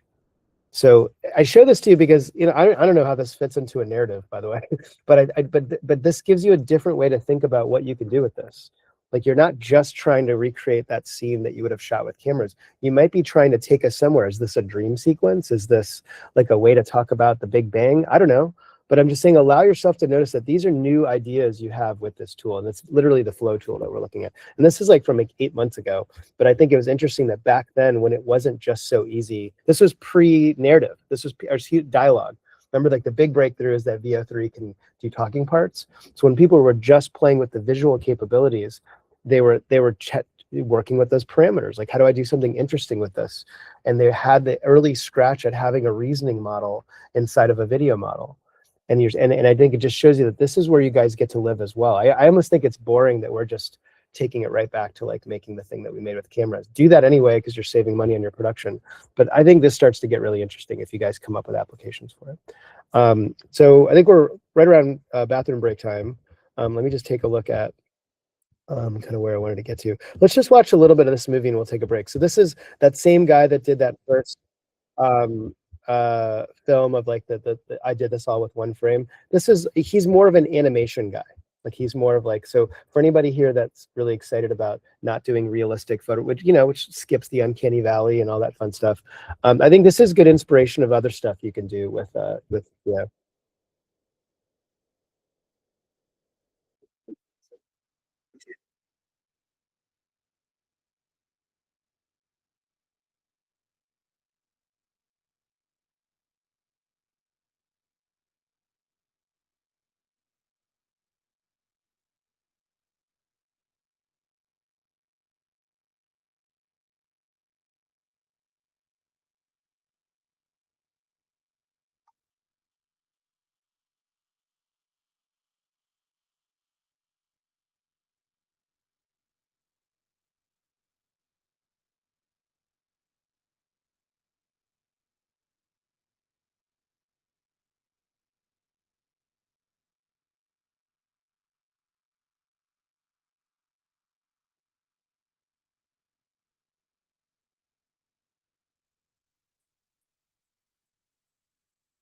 A very, very emotional filmmaker. I like him a lot. I think he does really cool stuff, and he's an incredible person to follow. He does a lot of sharing. He's created some of the techniques we can learn about. So I guess question to everybody. I'd really hoped you guys would have had access to this last week, and I was hoping that today we were even starting to see some things you made. I can sort of show you where I think the rest of today can go. And maybe we still hit some of these principles, but there's like a whole layer of like advanced techniques that maybe I pause on and we do next week, and then we spend the rest of today playing with like flow and we get to ask questions. Does that feel better, or would you rather start absorbing advanced techniques? Who wants to kind of spend most of today playing with the tool and using the space? Yeah? Does anybody else feel that way? Does anybody else have feelings? Or are you guys just sort of falling into your chairs? Or are you sentient today? Or sorry, does anybody else have an opinion on that? We can go deeper and really load up on a lot of stuff today, or I can save that for next week. Colton?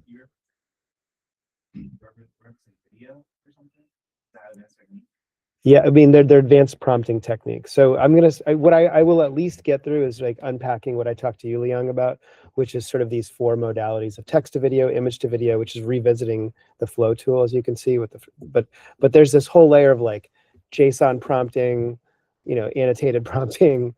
There's a bunch of stuff. There's a whole world of cinematic grids and stuff. I feel like we want to maybe like this whole world of cinematic grids. Like we can spend time going into all this stuff, or maybe we make space today to just play a little bit. How do you guys feel? Because then I can go deeper on that stuff next week, and then we can also make space to play next week. I just think the video stuff is the stuff I want you guys to start really feeling most comfortable with. So I got 1 vote. You're a single nation army over here voting. Does anybody disagree with our friend in the back? No. Niche? Steven, we like that? Okay. All right, so let's get a break. When we come back, I'm going to do some really top level, make sure we understood the video piece, and then next week we'll go deeper. Yeah? Cool. Do I need like Oscar music to transition us or something? Cool. All right, we'll be back in what, like 5 minutes, 10:39? Well, 10:40. 10:40. All right, 6 minutes. Brooks is very generous with his bathroom breaks. You said that continuum thing. Let's take a look.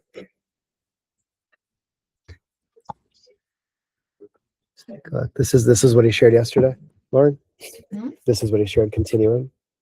Yeah. What is it?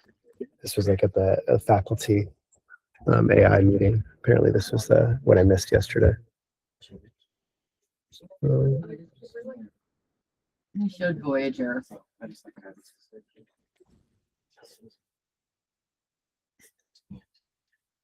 He didn't really go much further than what you're saying right here on this. He did just, well, a little bit of a demo. It's funny. Everybody's going after the same market. And he is among the biggest brains in the space. He's the biggest asset that building has. At where? Asteria. Yes. But it's just like what I'm seeing happen is like studios are just building this for themselves. He built it all with Claude. I know, but I'm saying like No, they'll just make it themselves. Yeah, I Is it agree. like if he can build this, so can a team of devs from wherever. Yeah. It's just interesting. The business component of all this is very foggy. Let's see what other notes are.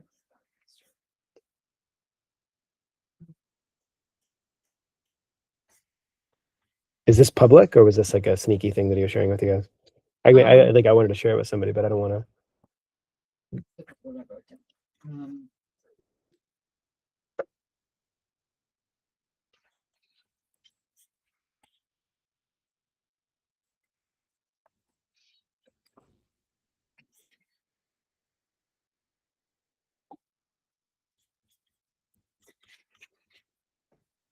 My Zoom chat. Zoom chat. Okay.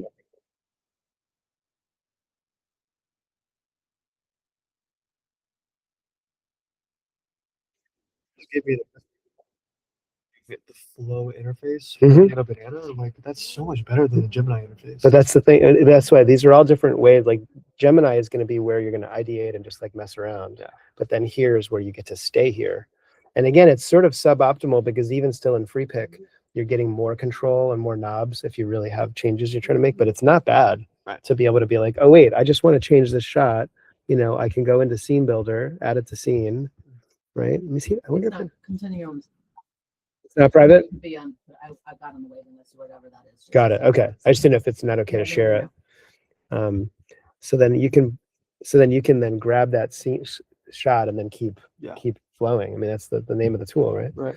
I Um, just found the ingredient, like, 'cause this is actually a pretty good like mood board function on here that they run with 4 outputs at the same time. This is so much better of a image model, because other day I built a tool for Midjourney mhm. where you can input a shot list with all your details and then your mood board, and then it'll kick out the entire shot list worth of prompts while also bracketing them so that you can do 10 at a time in Midjourney. And so you're essentially able to, in about like 20 minutes, kick out entire reference image for the whole thing. And then, but the issue is the faces aren't great because you can't. Because Midjourney isn't consistent. Because Midjourney's omni-reference is just terrible. Yeah. So I was going to do manual face replacement in Nano Banana, but it seems like it might be easier to just go through and use all those shots as your mood board in Nano Banana. Yeah, I mean, it's interesting to mash these things up for something. One thing I just saw in a video last night, I didn't know you could do this on free pick, is you can pick up to 4 models like at once, which means you're burning through credits. But like if you just like sample each one, and you'll make 4 videos that's actually off the same. So it's kind of cool. Again, that's another layer of a free pick thing, which is that you get to sort of find what feels right. How are you? What's going on then? Yeah, I'm doing it. I had a question for Bill. Oh, sure. Yeah. Do you know if we have to create like a production number for the class? Because I think the portal was today, but I'm not sure. I don't see any reason why we Yeah. would. Yeah. If you're planning on booking actual equipment, I guess, but we never did for the last class I was in. Okay, cool. Yeah, that was like nice getting the full code because like I got an email like I got refunded for like the rest of my like Gemini plan, so like I got this. Yeah. So So I'm sort of upset with myself because he did it with Replit, by the way. It looks like, because I can see that in the oh, did they? That's like funny. you see this logo. Oh yeah, that's the Replit logo. So he vibe coded that with Replit. That's Interesting, awesome. which I think had access to Cloud. It's cool. I forgot. I had a Ultra subscription that renewed on February 8th. I thought it renewed on the 9th, and so I just paid another $250 when I have a new code now, and I'm like, How long do those codes last before they expire? The Google one? Yeah. 3 months. That's No, not like once you activate it. How long before you activate it does it until last? Oh, I think it's just like 3 months. Like it just starts at 3 months. Like I don't So it think starts when you activate it. right. Yeah, but I don't think they like go rotten if you're just trying to hang on to it for some reason. Well, because I just bought another month worth of. Oh yeah. I think you're probably okay. Okay. Yeah. So there you go. Oh, So it it's works up until until July. July. There you go.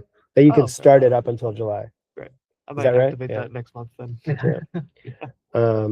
So we're gonna see how this works, and then yeah.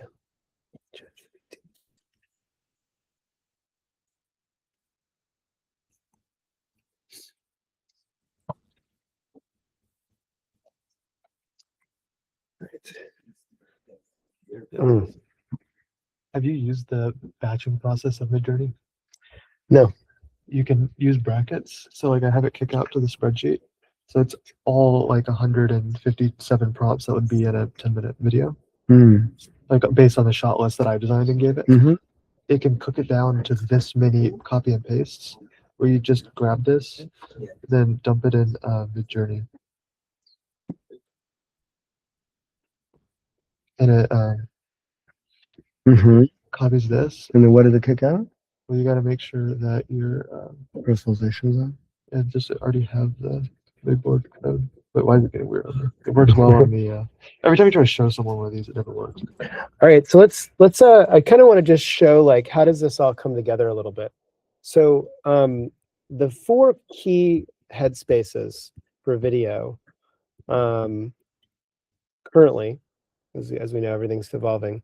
There's text to video, which we saw inside of Flow, that's one of the options. So this is by some people, and depending if you're making a commercial or music video, so things that don't have like dialogue and narratives and worlds, some people love text to video because if you just go back to understanding the data model, like you're just prompting what it has. Like it's like it has it's sort of like a kitchen full of ingredients, and you're just telling it to like go use those things to make something awesome. So some people find that purity of like that it's only dealing with its data yields better results. So that's just a choice. And you know, not to get too complicated, it's literally as simple as like, let's come up with a base prompt here, guys. Who's feeling extra creative today? Iman, I'm going to pick on you. What's any unusual or normal sounding world or character that we can build today.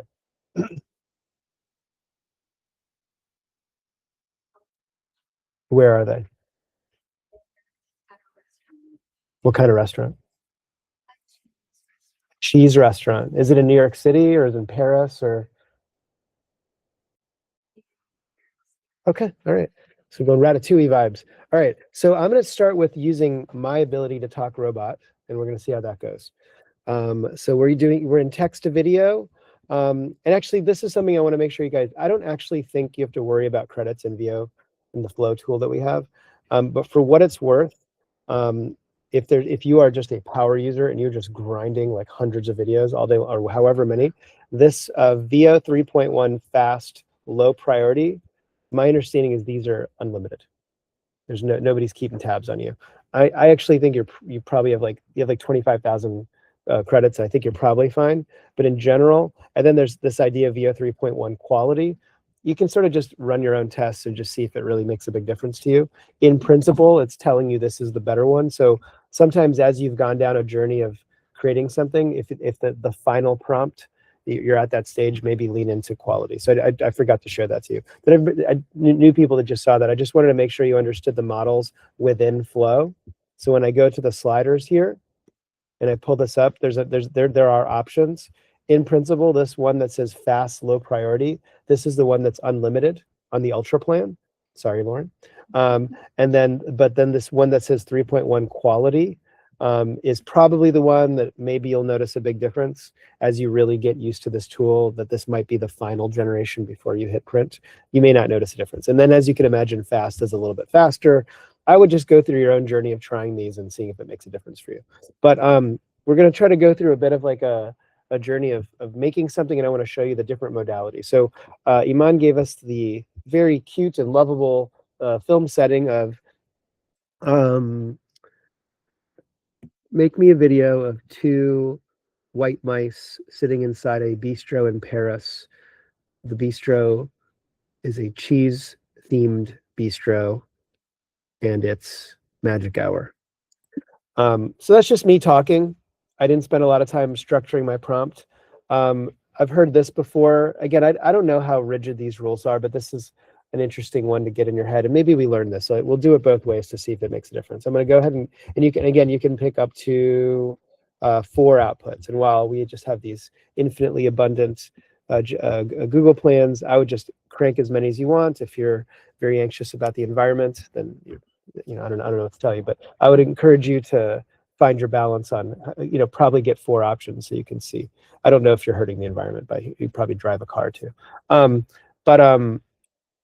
That's the version of me just talking, right? Another modality is this idea of CCR. Let's see, it's camera, context, rig. CCR, camera, character, and rig. And I can put this in the deck, but I just read this last night. That might be useful. So how would I say that exact same thing with those 3 ideas in a text prompt? I'm going to say wide shot,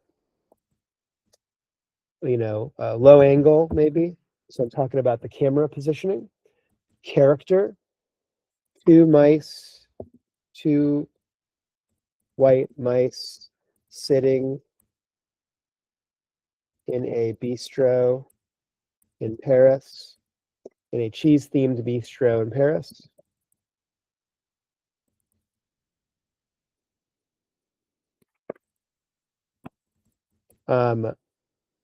Camera orbits right. Okay. So you see just sort of like a bit of just a headspace of just making sure you check these things off and maybe do in that order. Let's see if it gives us a better result if we tried it that way. So these are the first ones we did. And again, this is text, right? It's taking some liberties with music. Right? Decent video quality. Maybe it's annoying that the music is there. So I'm going to go back to the reuse prompt. I'm going to try no music. Music or score or sound or or no music or score. Let's see if it listens to me. We're gonna keep going with that. Okay, and that is the. Okay, now this is the one with the CCR approach, and this is the one with that. So so far we're seeing just jumping right in. Just I'm comfortable using this tool. As you can see, it's relatively conversational. It does a decent job. You might look at this and say, actually, I wanted them to be like characters, like they're like kind of humanoid mice, like right, like, or are they like mice like that they're like came out of the walls and they're eating? What do you think, Iman? These ones, but we can try those. Well, it's your vision. I'm here to. I mean, I'm working with you here. You're happy with this? I mean, we can move on if you're happy with it. Maybe they're on actual chairs instead of on oh, So this is interesting. This is the one where we use the CCR approach. Does anybody think this is more useful?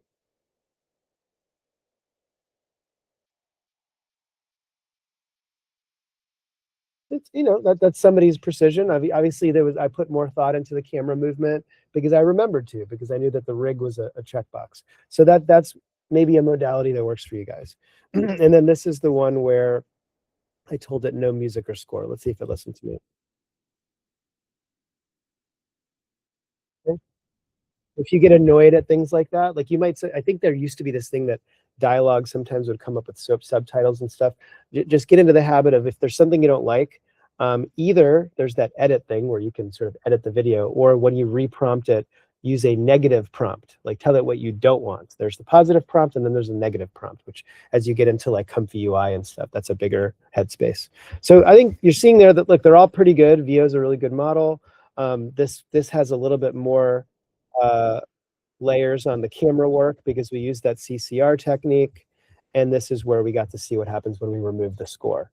All right, so far so good. Liang, do you have a question?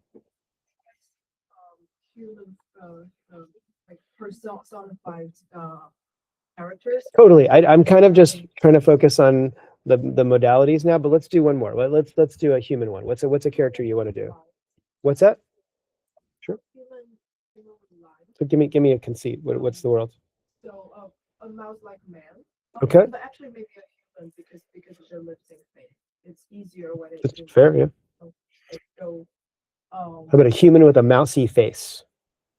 does it work with the lip sync? We'll find out. I don't know. Again, we're just in text to video land. We didn't get to create a keyframe here. We didn't go to Midjourney to create our worlds. We're just showing you the power of just texting video. Like, it's just interacting with its data set of what video looks like and what our tokens, what our words look like. So same setting, but you want them to be more human? Okay. Okay. So let's try to reuse the prompt. Okay. 2 white mice, two humans with mouse faces. They still have human lips, but their appearance is half mouse. I mean, I'm just like making, again, there's no rule to, I don't know how to make a mouse person, but I'm trying to interpret it, right?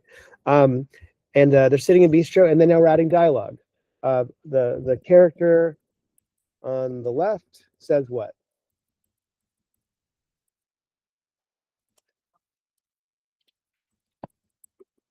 The camembert is delightful today. Right? Let's see if it does a good job with French. I wonder if it'll even give it a French accent. It might instinctively start throwing identities on this stuff. Let's see what happens. And you'll also notice, let's see if this does what I think it's going to do. You see this expand button? This is going to jump ahead to what I want to teach you, but let's see if it just does it. I'm going to copy and paste this just in case. This is starting to give me presets where I can start to really give it a look and a feel. I thought I was going to do something else, but you can see that this is a tool for prompting that they're giving you as a text to video approach. They're giving you other ways. So maybe I want an action figure look, like they have that like waxy action figure, or it's film noir. Do we want to try one of these, or do we want to stay in the world? Maybe cinematic. That's always a fun one. So now what it's doing is it's taking my language, and you can see what it just did to it. It went crazy. It added a lot of information. That's where we're going to go next. But this is how you start to get very refined prompts. Okay, so let's give that a try. Let's see what happens. So I'm giving you a taste of where I want to go next, which is starting to use the LLMs to help you.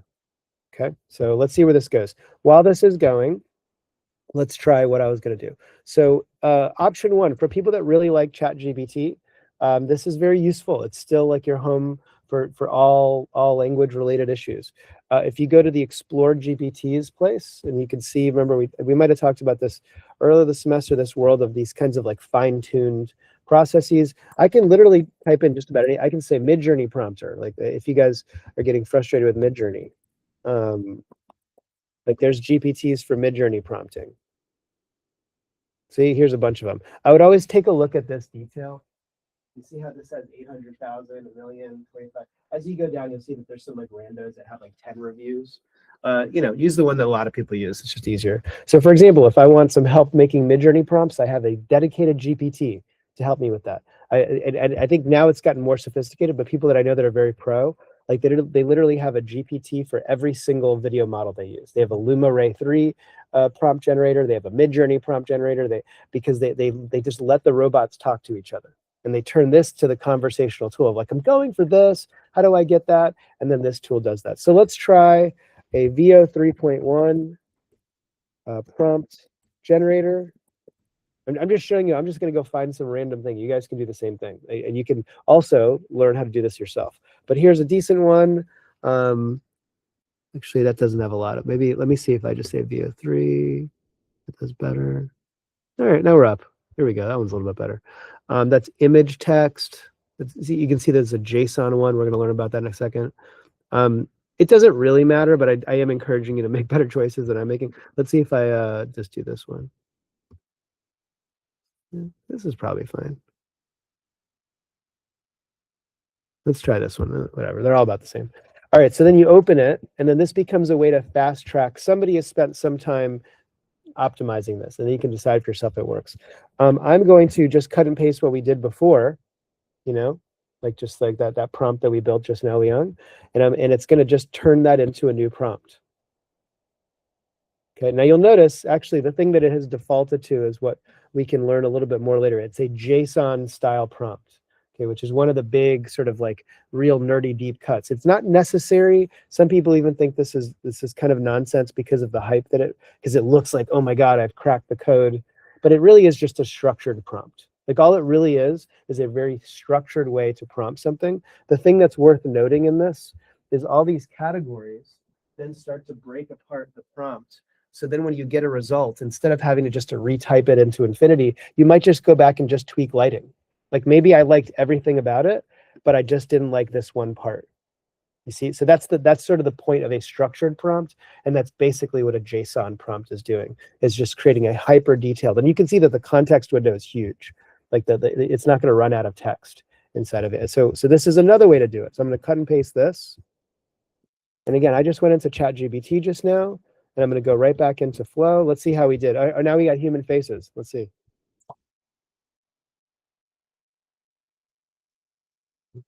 It kept no score. It skipped no music. It got it wrong. I did say the character on the left. So you can see that there's still things that you're going to have to keep an eye on for the direction you have. But now we have something resembling lips moving. You can start to see how we keep evolving our prompt.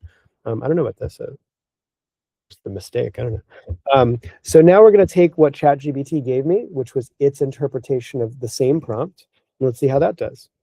So now we're going to run with that. I'm showing you that if you're a ChatGPT fan, you can stay here.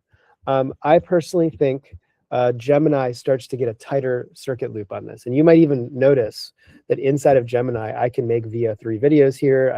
You could, but I think as Brooks just flagged, it's kind of frustrating. Like aspect ratios aren't that great. It's the same reason why even Free Pick's a little bit better than Banana Pro. Any place that gives you more knobs, you just have more control. But what I do like about Gemini is that you can imagine this ecosystem. We got the LLM right here, the VO right here. They're all talking to each other. So you imagine that they know each other very well. So I can, in Gemini, take the same exercise. I need a VO 3.1 text prompt for this idea. So cutting, whoops, that's not what I want. Let me start over. Chat. Let's go back. We'll grab that prompt again, just showing you how like, oh, I don't want to type that. It's so annoying. I'm just going to go back here, reuse prompt, right? So I can just grab it here. Go back to Gemini, unique stuff, 'cause that's a different. You want to make sure we get the dialogue? Okay. Okay. Iman, sorry, she's co-opting your mouse in. You guys should talk to each other. You got to work on collaboration. Just kidding.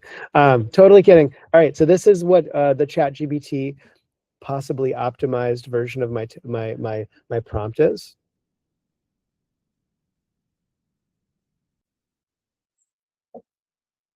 Okay, so you're starting to see the way that these tools start to add new results. And again, as a user, you're just going to start defining what do you want out of this.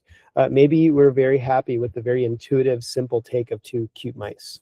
But when we gave it, I want this to be this human thing, which I don't know if that's what we wanted. We wanted lips moving. It didn't seem to get that right. So that's where we would lean into this and start like tweaking that section of the structured prompt where maybe it does a better job with lips. Yep. But what I think it did do very well is said lips move, and I think reacting to funny moving, and that we couldn't predict, but that's what happened. Yeah, I mean, you can see, I mean, it's instinct, but actually this depends on what you wanted, Leon. This isn't bad right there.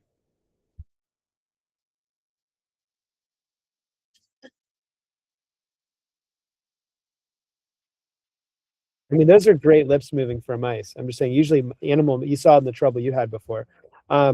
And it's interesting that it knew that it's on a travel show, that it turned the camera to give me that bite. I mean, I don't know, it's weird the instinct it has. But I wanted to your point, let's just keep a stable prompt here. That's that prompt. We don't want that one. Let's grab this one. Yep. Right.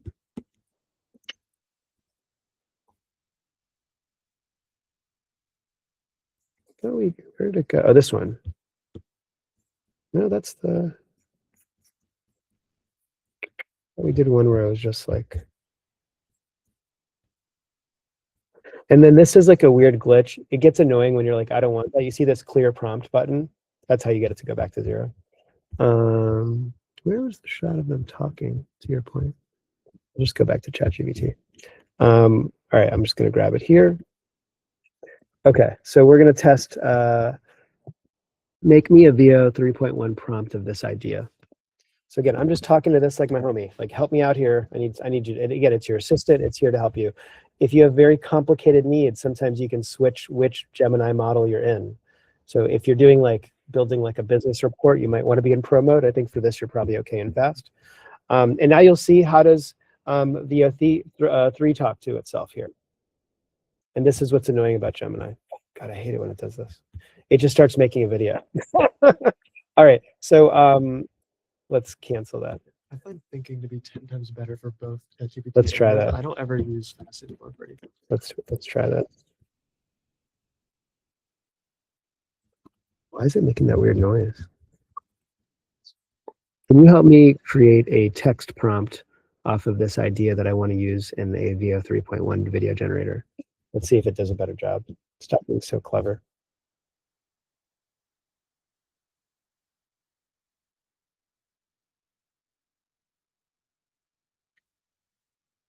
God, it just keeps wanting to make a video. This is where Gemini does frustrate me. It tries too hard. So maybe stick with ChatGPT. But the point is that this is how you use an LLM to create text prompts for you. So I think I'm just sort of showing you the escalation that you can just use your own instincts. You can sort of keep fine-tuning them with that CCR approach, and then you can use the LLM to speak to it directly for you, and then you can start finding what's working for you. But obviously the big difference between this and the way we've been learning thus far, there's no image involved. We didn't create a keyframe. Now, and that becomes the second modality. What is that weird? I'm just going to turn my... Wait, I don't know why I it's think making that Gemini noise. might work if you give it a role and like the first thing you say is you are. Let's try it. You are a special assistant helping me generate prompts. I don't want you to make videos. I need you to help me fine tune a conversational prompt into something that I would use in VO 3.1. Let's see if that makes a difference. And it doesn't even know its own VO. It always reads VO. Let's try it one more time. Make sure that's a thinking mode set, really. Yeah, let's see. Good thinking. Let's see. Bad robot. Bad robot.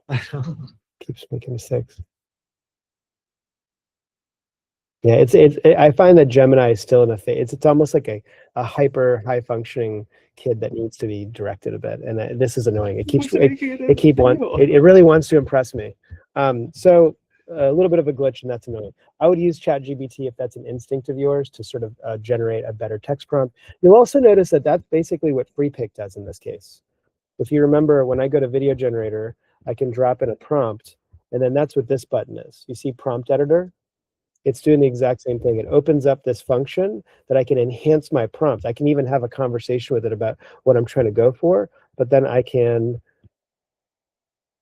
apply prompt. Nope, that's not what I want to do. Sorry. I can convert it to JSON. You can see that that's a very popular instinct. See down here in FreePic, that's one of the things they offer to you. It's just like an automation. And what is it? Enhance prompt. That's what I missed. You see this button here? So that's where it just does the same idea. It takes my kind of conversational prompt,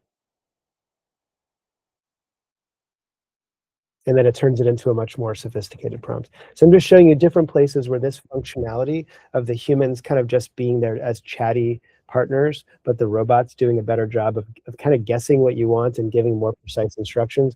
These are two ways of doing it. You can do it very manually with in this case, ChatGPT is better, or inside of a tool like FreePic, if you stay in FreePic, this is something they've offered for you. That audio thing's really annoying. I wonder where that's coming from. Is that here? Oh, it's this.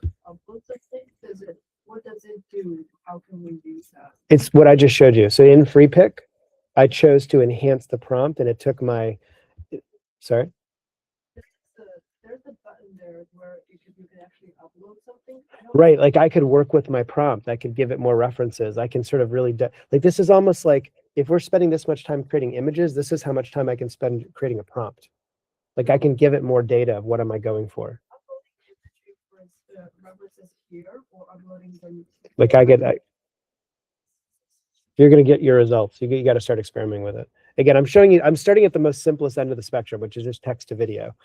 You can play with this, and this is another way of kind of inserting more information. But again, you can see I'm going to apply the prompt, and then, yeah, let's see how this goes just while we're here. One thing that was clever that I was showing Brooks, in FreePic, if you guys go back and forth, it has this idea, we're in video, right? Auto, multiple. You see this multiple feature? So let's say you're trying to take a break from Flow and you don't like free stuff. You can select other models here. This is kind of it. And like, let's say you're curious about Grok. What's another one? Hailuo, Runway. Let's say you're kind of doing your own test of which model speaks to me. So now I can save this, and I'm doing it on 4 models. That should work. And then it'll give me 4 outputs. Anyway, it's kind of like an interesting feature that I saw where I can see up to 4 different outputs. Let's go back to Flow. So that's the basic principles of text to video. And again, we kind of jumped ahead to the more advanced technique of JSON. You can see that that's starting to really infuse itself into the standard outputs anyway. It's not necessary. It might even be a headspace you like maybe you're a very coding-minded person, but it's not necessary. It's just another way of saying structured prompt. So this is text to video, and that's the reason why some people like it, because it's its own data. Image to video is what we've mostly been doing, right? Like we've been creating keyframes, and this is kind of from a directing point of view, the recommendation. Like where you get to sort of world build, you get to character build, you get to actually make choices in the film you're making. So in general, you're probably here, but if in your film there's a whole montage sequence, or there's something really, less consistent as a component, you might go nuts in text to video. That might be a place where you get to take a break from having to storyboard every bit, right? So I think you kind of already have the principle here, but the idea is a couple of pieces. There's the idea of a start frame, which we kind of just saw a bit of. Let's actually go backwards. We're going to create an banana image. Let's start there. I'm going to go here. I'm going to create an image. Let's grab the language. Make me an image of 2 half human, half mouse creatures sitting in a Paris bistro that is themed around cheese. It's magic hour outside. So now I'm just in Nano Banana Pro mode, right? This is familiar. This is last week. I can go up to 4 outputs here, which is kind of a nice break from FreePic, where I could only make one of these at a time. I get to choose 2 different aspect ratios. I'm in Flow. But I'm using that electricity called Nano Banana Pro, right? And again, we get this sweet deal that this costs absolutely nothing. We've made all the choices. We're going to create an image. All right, so now in the frames to video option that is native to this app, we're going to wait for this to generate. I hope it makes Iman and Liang happy, this new world that's emerging. And if we really wanted to spend time here, we could go to back to Midjourney. We could think that it all needs to have a impressionistic painting look, or maybe it's more photo. Here we go. And actually, it's interesting. This is what the Nano Banana Pro does with that same prompt, which is different from what the video model did. Right? All right, so there we go. So we have that image. Interesting that it put them outside. So let's go back. These tables are also Dutch. Yeah. Wait, where did my images go? Did it just throw away my image that I just created? This is where I get frustrated with these tools. The UIs are still kind of dumb. Where do you think it went? No, Images? was it a different project? I don't know. This is probably the one glitch of Flow. I know I'm supposed to get you guys excited about this, but this is the one thing I don't like about it. So it's a little bit hard to keep up with the way it organizes itself. Maybe just refresh the other one. This one? Yeah. And it should come up when I pick him. Is it here? No? There it is. That's interesting. All right. Disappear and then it'll come back later. So we just generate an image. We didn't make a video. We can. Yes. Okay, so their flow is they want you to then take this and then you say add to prompt. Okay, so that's the way you would then keep slipping into your video. So now I'm going to add that to prompt. Now it shows up as a start frame. Okay. And then within here, I'm going to switch this to frames to video. And now it's my start frame. So that's sort of how I would have just skipped a lot of those things we learned last week and just done it here. Right. And I would be committed to Nano Banana Pro. And then let's give it a scene. Iman, what happens next? What happens in this world? Breaking up with the other person Mhm. and release the dishes. Okay. All right. So here's a way that I want to start jumping ahead to doing this in a more sophisticated way. Let's see if I can just copy this image. I'm going to go to my ChatGPT assistant. Let's see if I can just drop it in. Nope, didn't work that nicely. Let's try if I just download the image. Download 1K. I'm going to put this in a desktop folder called Mouse Movie. And then I have this, okay. And then I'm going to go back to ChatGPT because I want some help. I want to get this right. I don't want to be exploring too much. So I'm going to load this up, add that frame because I'm going to give it context. Remember what we talked about? The ways we want to engineer our own context. It helps speed things up. All right, now this image is in there, and I'm going to say, this is a scene about two mice that are about to break up. The one on the right is going to say, this isn't working for me anymore. Can you give me a prompt that I would use inside of VO 3.1 to use this as the start frame and have that scene play out? So I'm just talking to it like an assistant. That's where I'm going to start. If I don't like the results, I'm going to change what I said to it. But I'm just starting there. I'm taking the narrative instinct. I did the work of creating the scene. And now I'm going to let it do its thing. And as you can see, it's making choices for me. Maybe as a director, I don't want a soft cinematic 35mm grain. Maybe for some reason, I don't like 24 frames per second. But you're just seeing how it's starting to create a structure for this prompt. And if I have instincts about those things, that's where I would tweak. Those are the knobs I'm going to start tweaking, right? And that's the virtue of this JSON model, is that it's very specific. It's not lost in a paragraph. It's something that I can see that the point I want to tweak, and I can just copy it here. I'm going to go back to Flow. I'm using the same keyframe, and I've dropped this in, and now let's see if that gives us a good result. Yeah. Okay, so then this is the start frame model, where I haven't figured out where the scene's ending, but I know where the scene's starting. So we'll let this run a little bit. Let's, while this is going, let's go back to this frame. Maybe we want to edit this, and let's come up with an end frame. Where might this shot end? Do you have any idea? What would you do with your camera person? Would somebody walk into frame? Oh my God. It doesn't like what third-party content? We generated in your own tool. These guys are so nuts. Are you kidding me? Isn't that crazy? It's telling me that it's got third-party content. I did it in its own tool. These guys are so nuts. All right, let's just stay here for a second. What do we think this does as a shot?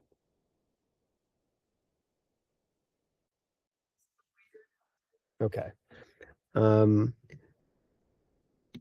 Add a waiter in the form of a bunny rabbit on the left side of this frame. The two mice look up at it as it holds out menus for them. So now I'm in like Nana Banana mode and I'm trying to just generate a scene. I'm world building, right? So let's get a better image here. You can see that it starts to generate it here. That's at least as it's making things. I probably could have chosen more outputs. Actually, in this case, it only let me edit one. So in edit, you're only getting one at a time. In the meantime, I'm a little bit annoyed that it thinks that that was third-party content. It's so weird. It might be the prompt. Let me go back to the prompt. So this is where I'll say, VIA 3.1 seems to think that the prompt I give it has third-party copyright issues in it. Can you clean up your own language to clear up that effect? So I'm just talking to the robot. Like, you guys aren't doing a good job working together. So I'm just going to see if this fixes it. Let's go back. All right, now we have a waiter. Okay, so we have two great images. I'm going to go back to, I'm going to add this to the prompt. I should be able to just drag it in. So you see how I just dragged it in like that? I can switch it with these two little arrows. I actually want that to be the end frame. And then I want this to be the start frame. I'm just going to drag it in. Do the thing. Do the add to prompt. Oh, there it is. Okay. So I have the two frames, start and end frame. Two mice sit at a bistro in Paris, and a bunny rabbit waiter joins them and asks them what would they like to order. The waiter has a very funny French accent.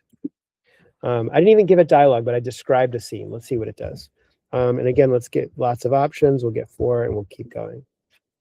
Let's see if our ChatGPT can break its copyright issues.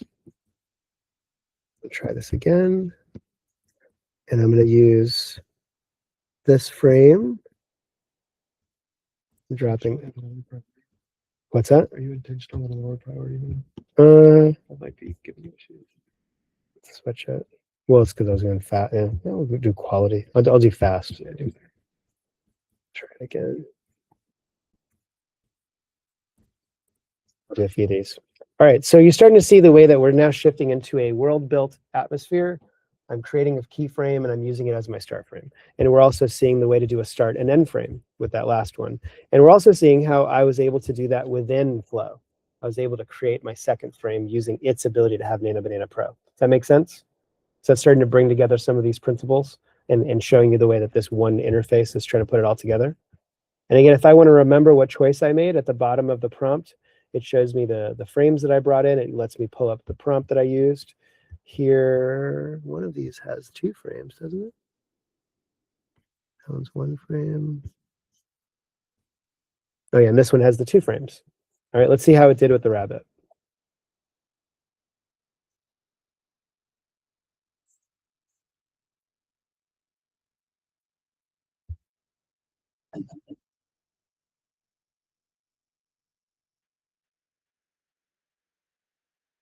Okay, there's another one.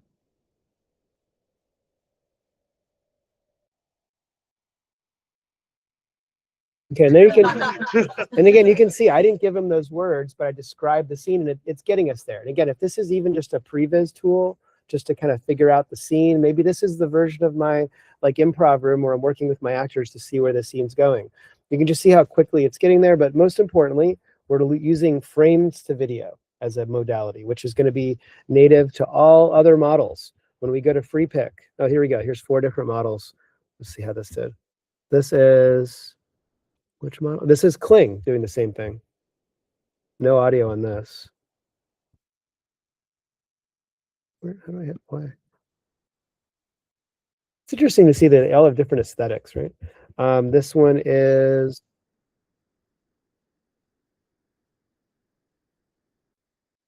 can you see the model anywhere? Am I missing it? Oh, Grok. This is Grok. This is the baby of Elon Musk.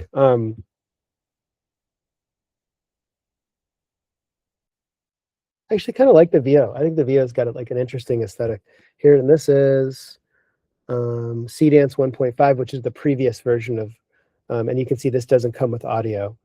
But anyway, interesting feature in FreePic. But the point is that when you go to video generator, the same modality of start frame is where they label themselves here. And as you ever start to explore beyond flow, this one only has start frame. Okay, this one has start and end frame. And that's how you maybe choose which one serves you what you're doing in that moment, or at least you start to explore which models are the film you're making. But this modality of frames to video is part of the way these different models introduce themselves to you. In Flow, if you were to never leave, we have it as the frames to video option, and the start and end frame are these two buttons, right? So far, so good. All right, and then the third notion of how to prompt, actually, let me see, should we spend some more time here? Do you guys want to see other ways to do start and end frame stuff? Should we spend more time here? Because we can learn, okay, let's do a few more of these. We got to create stuff though. Should we do it in FreePic? We'll stay in Flow. Let's see how that works. Image, create. All right, so let's do low angle shot of a rocket launching site. We can see the thrusters. They're not on. They're just sort of silver and chrome. All right, so we're going to create this first image. We'll get a bunch of them. All right, in Animator Pro. And then I want to do like the end frame of the rockets blasting, right? And we're going to see how it's just going to create that, right? Let's create a couple other things. Exterior shot of a football stadium, empty. There's nobody in the seats. Okay. Let's do another one. Some other ideas. Time lapse, loops, morphs. Okay, we saw a transition. Let's do one more medium wide shot of a suburban housewife in a supermarket, considering her options by the magazine rack. Okay, so we have a few different images to work with. Okay, so let's go back to the rocket boosters. Okay, this looks pretty cool. All right, so now I'm going to edit this image. And I'm going to use Nano Banana Pro, add thrust and smoke and fire exploding from the back of the boosters as the rocket is about to take off. Okay.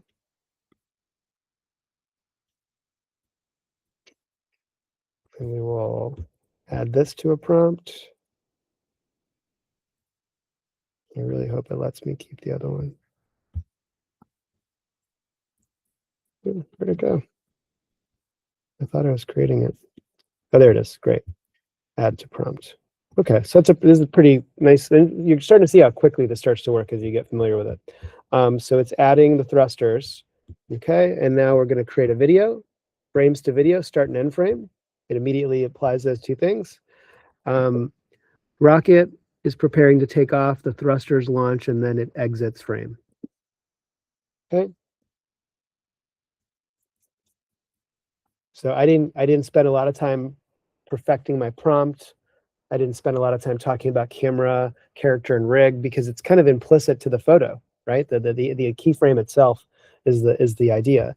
So we have that going. Let's go back to images. Let's do a couple other experiments. We have an empty stadium. And then let's grab this one. Fill the stadium with fans and two football teams squaring off. In the foreground, there's people waiting in line to get in. Okay, so now we're creating worlds, right? We're just flowing with the fact that Nano Banana Pro lives inside the tool that I'm in.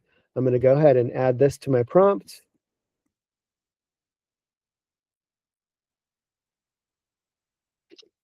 Should add it any second. And I'm going to pull this up. Oops, that's not what I wanted. Where'd it go? Okay, and it sort of keeps it on the other side of the generation. There it is. That's full of people. I'm going to add that to the prompt. Should take a second. All right. Time lapse shot as an empty stadium fills with throngs of fans and a football game's about to kick off. We hear the whistle at the end. Okay. Creating a time lapse shot. All right. Let's see how our rocket boosters did. Where'd they go? Where's my rocket boosters? You have to refresh, like you were saying.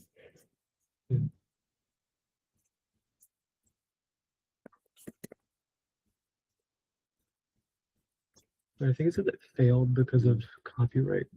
Unbelievable. Isn't it crazy, these tools? It's their own model. Unbelievable. They have to create it elsewhere. That's annoying. You cannot guardrails to third. What are you talking about? It's your own picture. God, it's so weird. I gotta send this note back. I'm gonna show them all these screen grabs. That is so stupid. All right, let's do it inside of free pick because apparently this is dumb. All right, let's try it again. We're gonna generate an image. Image generator. We're gonna use Nanometer Pro.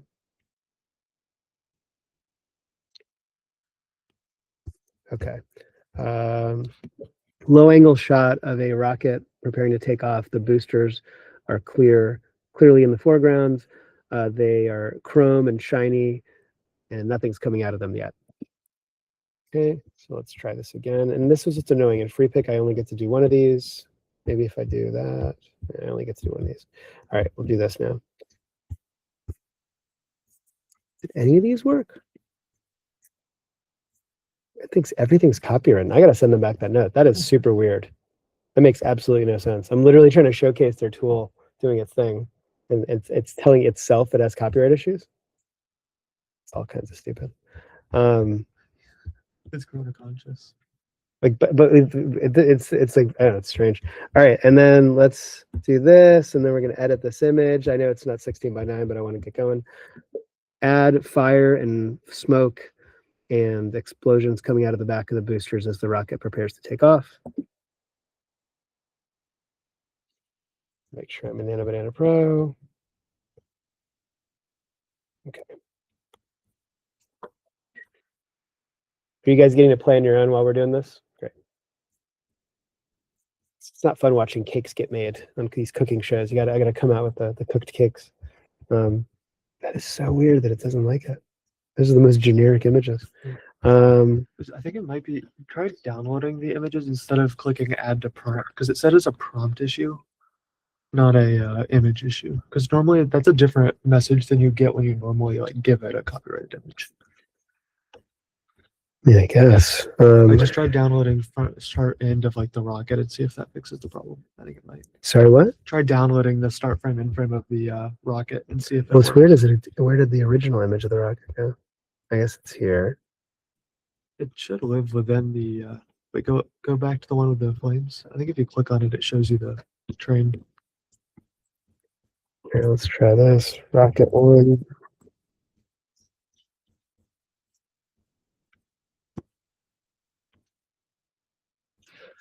Rocket 2.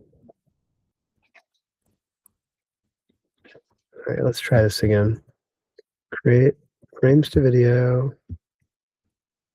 And then, so if you're ever bringing in images from your desktop, like let's say you want to do frames to video, but it's something you created in Midjourney or something you created. So this is the way you would bring it in. So when I go to plus, you see upload, and then it lives inside this kind of like vault of images inside.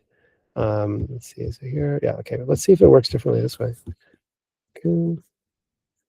Crop and save, even though I made it inside of you.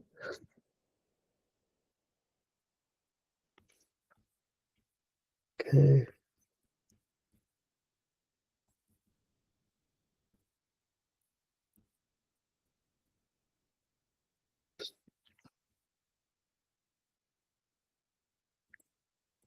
Rocket takes off from base with the thrusters erupt. That. Let's try this. It's so weird. What was the other one that didn't work? That was the time lapse, I think. Or did that one? That's so weird. Is it this one? It was this one. Stadium 1.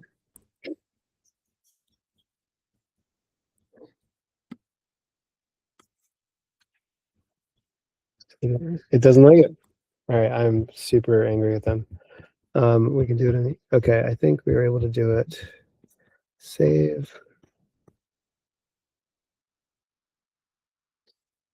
Okay. All right, I'm trying to show it to you over here.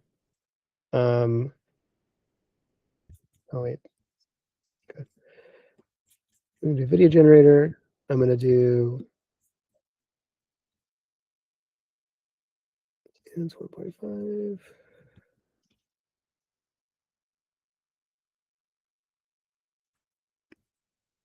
Okay.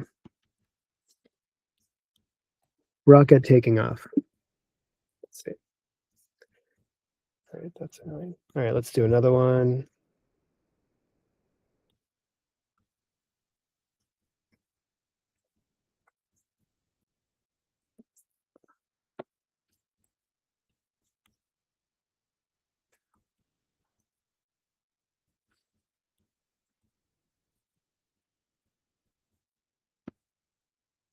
A time-lapse shot of a stadium filling with fans. And I'll use VO 3.5.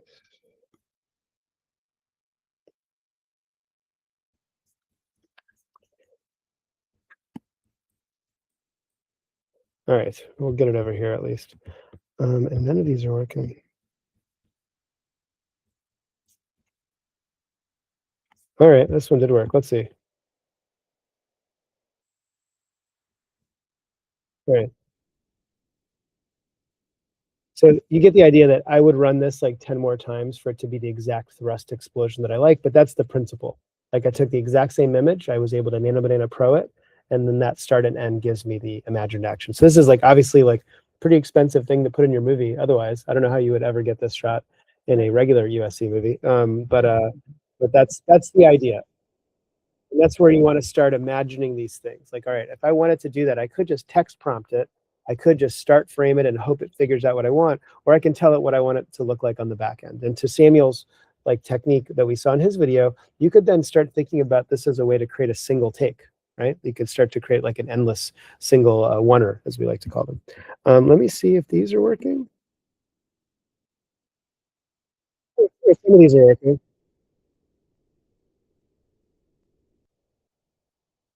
That's how to do a time-lapse shot.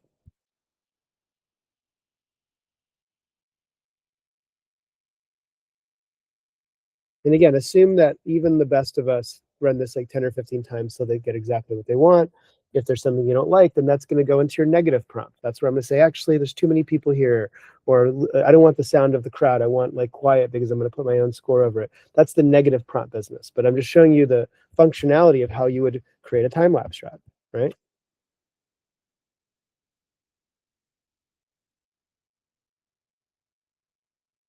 And you'll start to see, I think some of these things are going to be on the edge because there's a conservative filter. And that's, we talked about why we want Kling and Seedance in free pick is I'm going to try something now. I'm going to see if this works. Let's see, create an image. No, I'm going to edit an image. I'm going to go back to the stadium. Which one was it? This one, right? How do I prompt it that a bomb went off? Can you make it look like an earthquake ripped the stadium in half and the scaffolding is falling apart and there's the seats are all ripped out? It's like the apocalypse came through, but keep the exact same structure and geometry of the image. All right, so let's try something fun. So let's see if this works. I just kind of want to see like how would we sort of time lapse the apocalypse, you know, and in terms of now starting to see how does he creative? Like we can imagine what time lapsing humans do. How do we make it do something that probably doesn't really exist?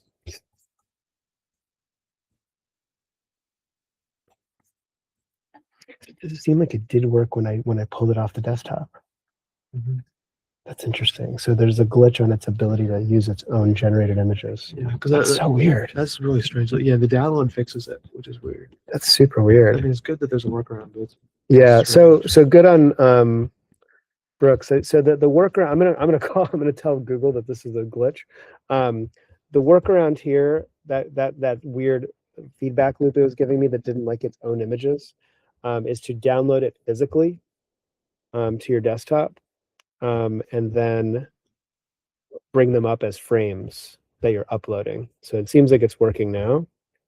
So let's see, I'm gonna bring that image in. Stadium 3. So let's see how it does with the apocalypse. Crop and save. Was the enemy of doing anything fast, but it's Well, once we're into video mode, everything's slow, right? I mean, that's the real. it's not just an eraser, it's just you did this wrong. Copyright. So weird.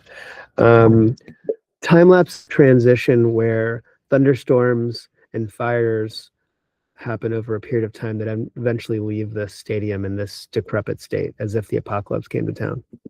Yeah, and as you can see, like I'm not yet like obsessing over my language. I'm just trying to talk to it the way I would talk to my DP or my VFX partner. I'm just starting there. Like I don't want to obsess over my choices yet. I just want to at least get something going. And then what I'm showing is we could then obsess over all these things. We could think about the lighting. We could think about the cameras. We could think about the aesthetics in ways that this might inform me to go back to Midjourney. I may grab an image here that I want to then use as an image reference in Midjourney to then dial up the aesthetics I prefer there, but I really like the geometry of this image. That's how you start to sort of bounce around back and forth from these tools to get whatever it is you want. Some people are perfectly happy just staying here, but I'm just showing you the places that we've been are places to go back to, right? Anybody have questions about that? Roxy, how are you feeling? Is this all clicking? Yeah. All right, let's take a look at this, and then this is kind of a virtue of the start and end frame tools that we're learning. The other mindset is this idea of reference to video. Okay, so this is what Liang was asking about before. So in in Flow, let's see how this came out.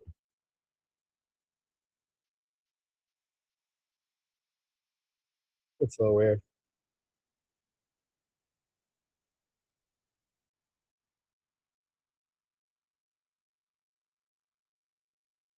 It's wild.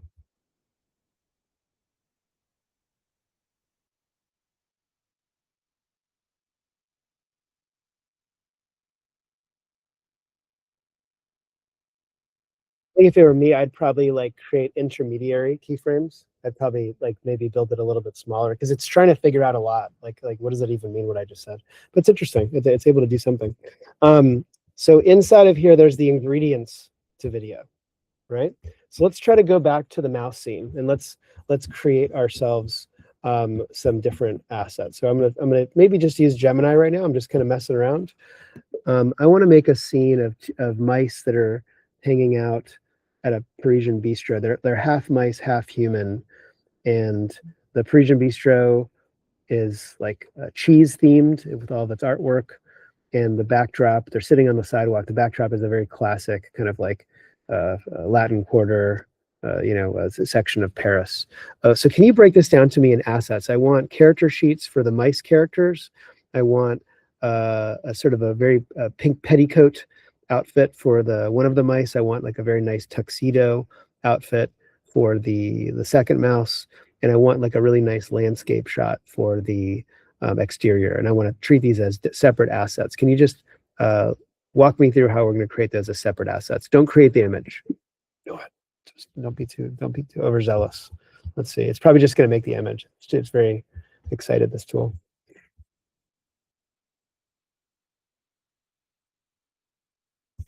Okay.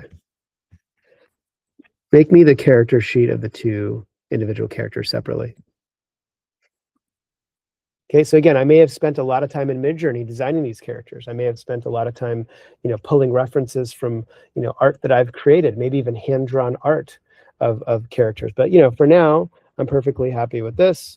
Can you separate her from him? I need two separate character sheets. Okay, so I'm just like, can you get it right? I'm trying to talk to you here.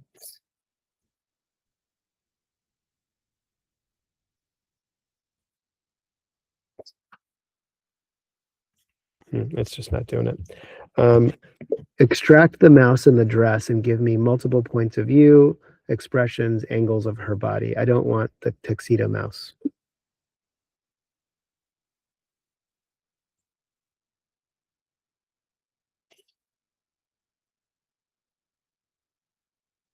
And again, this is sort of the chat Gemini thing that sometimes it really speaks to you. It's really not separating the two. I wonder if this might be enough for now.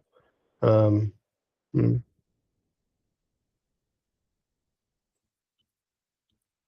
Can you make me a separate character sheet of just the female mouse?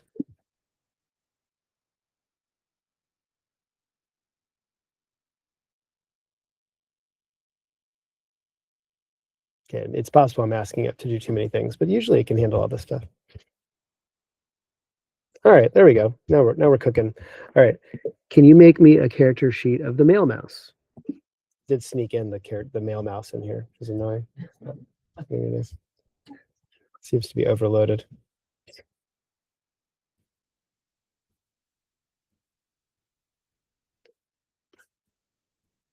All right, so as these are coming in, I'm going to download it. So this is reference 1, right?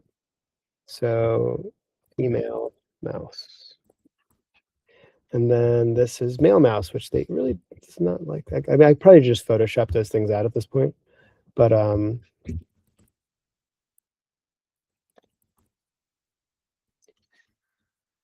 okay.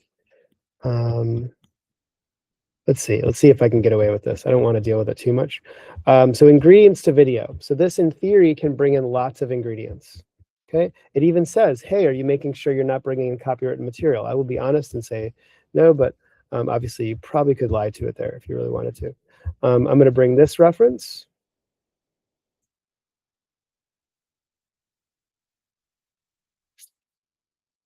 Okay. I'm adding another reference. I'm uploading him.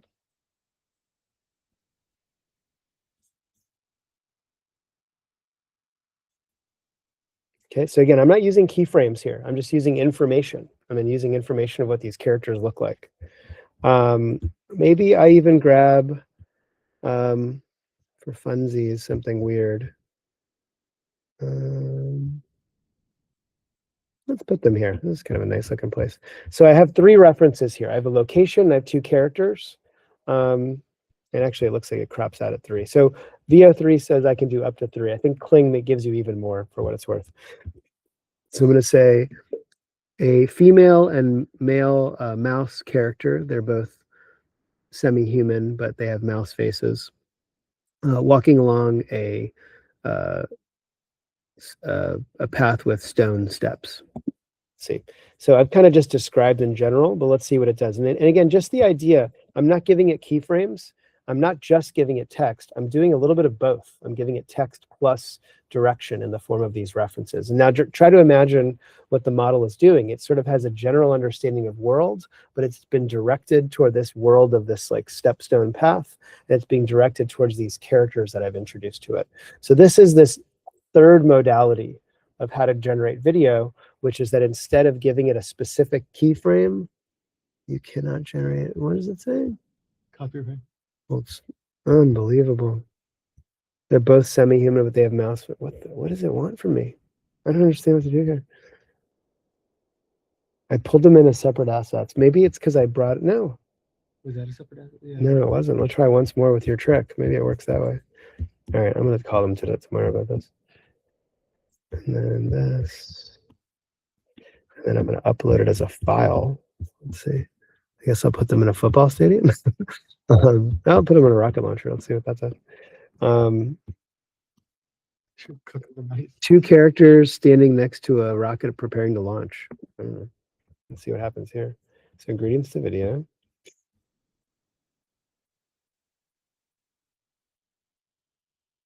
That's a really stupid feedback loop. So conservative. They're like afraid of their own content. Unbelievable. Well, so in some ways, this is why I think eventually these kinks, like the next day, all of a sudden these things work sometimes. I've hit these glitches with these tools that we're all in a beta test stage. That's why I'm glad you guys have free pick as well, is because if you're ever getting frustrated, either sometimes it works better in a different setting, or you at least have other models to play with. So, but I'm just trying to get the principles down here. So in free pick, for example, when you choose the Kling 01 model. And again, you'll see that the same language is over here. It's called ingredients in VO, in FreePick land, but called references. Right? So as you want to explore this in other models, the same modality of just bringing in ingredients, references, elements, what these, all that you can choose them here. So I'm going to pick Kling 01, and let's try the same thing over here. Here I'm going to bring them in. Let's see, what do they call them inside of here? I think they call it an image. Multi-shot. Let's try it this way. I'm going to grab the mouse, use her. Yep, and see how it keeps populating more drop boxes. I'm going to grab him. Should give me another one now. Yep, it keeps giving me more places to drop stuff. So this is the same premise, right? Let's put them in front of the rocket boosters.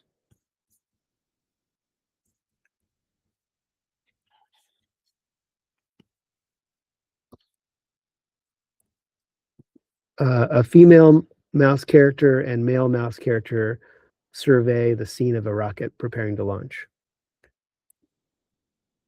Maybe just for funsies, I'll make this better.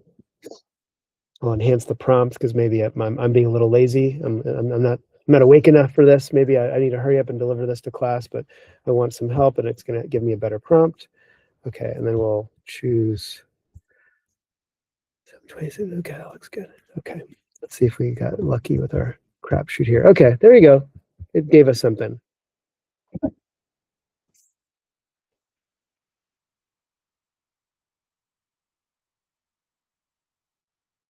All right, so you're getting a taste of it there. Liang, did you see that? So here it's ingredients. I just grabbed these two characters as character sheets. I grabbed that backdrop of the rocket boosters. It just figured it out. I didn't tell it to put them here. I didn't even tell them what to say.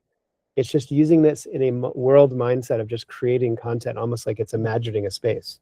Yeah.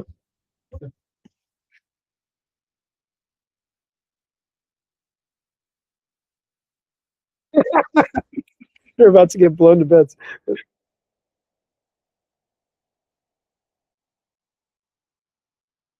It's completely Mickey Mouse. I mean, supposedly as of today, they've shut down all their Disney assets. It's very interesting. Lies. It's like they're afraid of its own IP, but they put Mickey Mouse in there on the day that today. There's an article today about how they don't do this anymore. Everything is so crazy. Public domain, though. Mickey specifically. Steamboat Willie is Yeah, public that Mickey domain, is not not this public Mickey. domain. Oh. The 1924 Mickey Mouse is Okay. public domain, not all Mickey Mouses. That's a very copyrighted Mickey. Right Yeah, there. that is That's so The one crazy. up top on the right is Chuck E. Cheese. I'm pretty sure. Unbelievable. Disguised Do you by guys see how glasses. do you guys see how ridiculous this all is? But I hope you have fun. Anyway, do you get the principle of references to video though? About how it's doing that. Let's see how Kling did it. It's still going. Liang, is that making sense now that this is another modality? Now look, the reason why I think you might not like this is because you're not getting to frame it. You're not getting to compose it. I could probably throw in some references of like geometry of a space, but and then I need to really work on the prompt of put the female mouse in this exact position. So I'm saying this really is going to relate to what type of a filmmaker are you. You may like that this is almost like verite.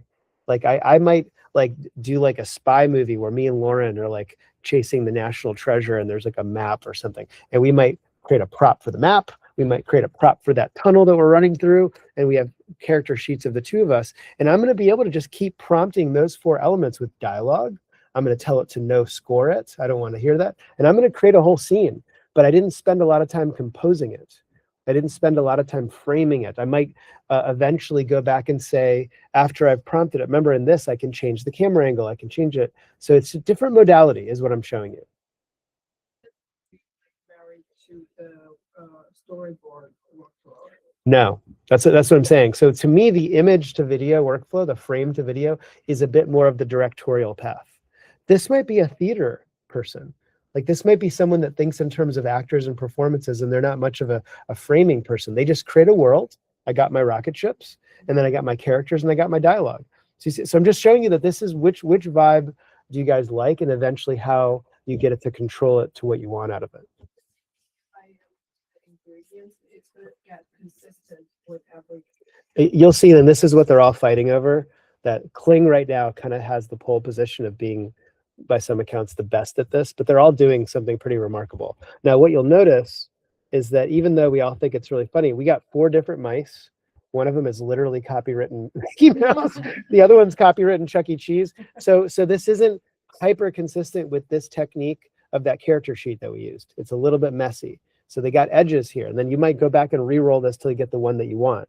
And then you're kind of, then you might, then like, let's say I really like this one, right? So I might then go, okay, this Mickey Mouse I like because it's less copyrightable. I'm going to add this to scene, and then in Scene Builder, I can start extending from here. And then I can create a whole scene off this. Now that makes more sense for a short film. If I want to take these characters and put them in a much longer film, I'm kind of struggling with its ability to get that right every time.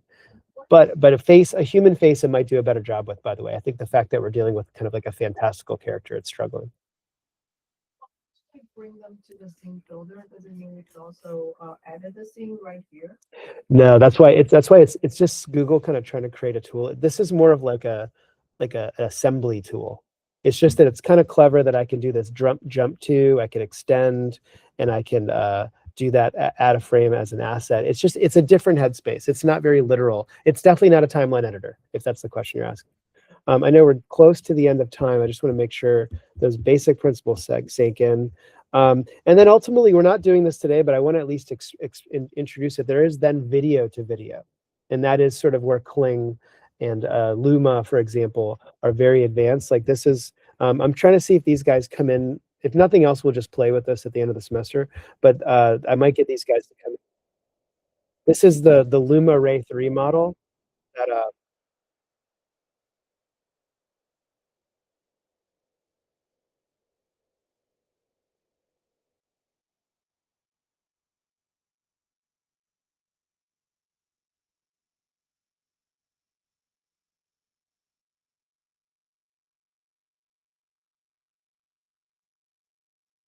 so obviously, this is similar to that Kling Motion tool that we played with a couple weeks ago. By many accounts, this is like Luma Ray 3's jam. Like this is like the thing that they're most obsessed with. They see this as a very real, like hybrid production model tool. You can see the actress is staying the same. That they think this is very ethical and very tied into the way production sets work right now. We'll spend more time with this, but those are really the 4 modalities: text to video, T to V, I to V, image to video, references to video. Again, some people call them elements, some people call them ingredients. Free Pick will generically refer to them all as references. And then this is kind of another modality that you might shoot your whole movie on your iPhone in your garage with your friends as actors, and you will transport them to Westeros or wherever your film takes place in the keyframes that you then use as style references. So we're not going to, I'm not expecting you to know how to do what I just said, but that's the 4th modality. Yeah. So next week we're going to go deeper, and I just want us to, because I think this is where you guys probably want to be, of like actually starting to make stuff. But we'll spend more time on advanced techniques. I'm going to simplify the homework before I send this out to you guys. In general, I kind of just want you guys to play. These are different slides. I want you guys, where's this one? All right, good seeing you. Thank you so much. Bye. Thank you. Thank you. Have a good weekend.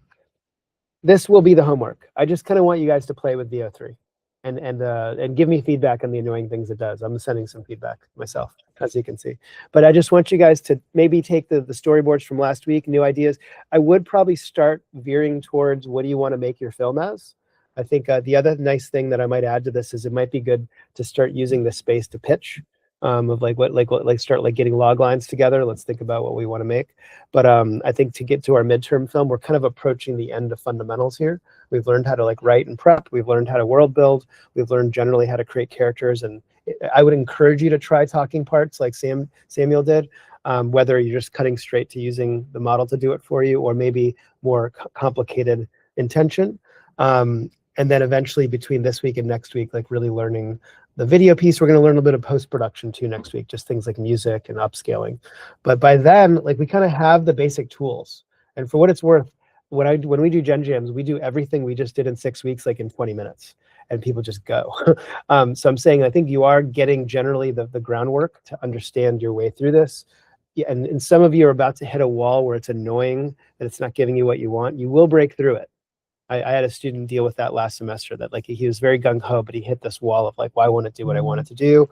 Again, between the Notebook LM tool, I'm always available. The internet is infinitely available to you. I would encourage you to break through that wall and just find, sometimes you end up liking doing something else.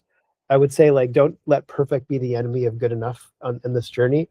Sometimes that thing you want isn't as interesting as something that you might be, that limit might be making you find something more interesting. Like, see if that happens to you. Yeah. I know I'm racing because you guys are about to leave, but any questions, feedback? How did we do today? Thoughts?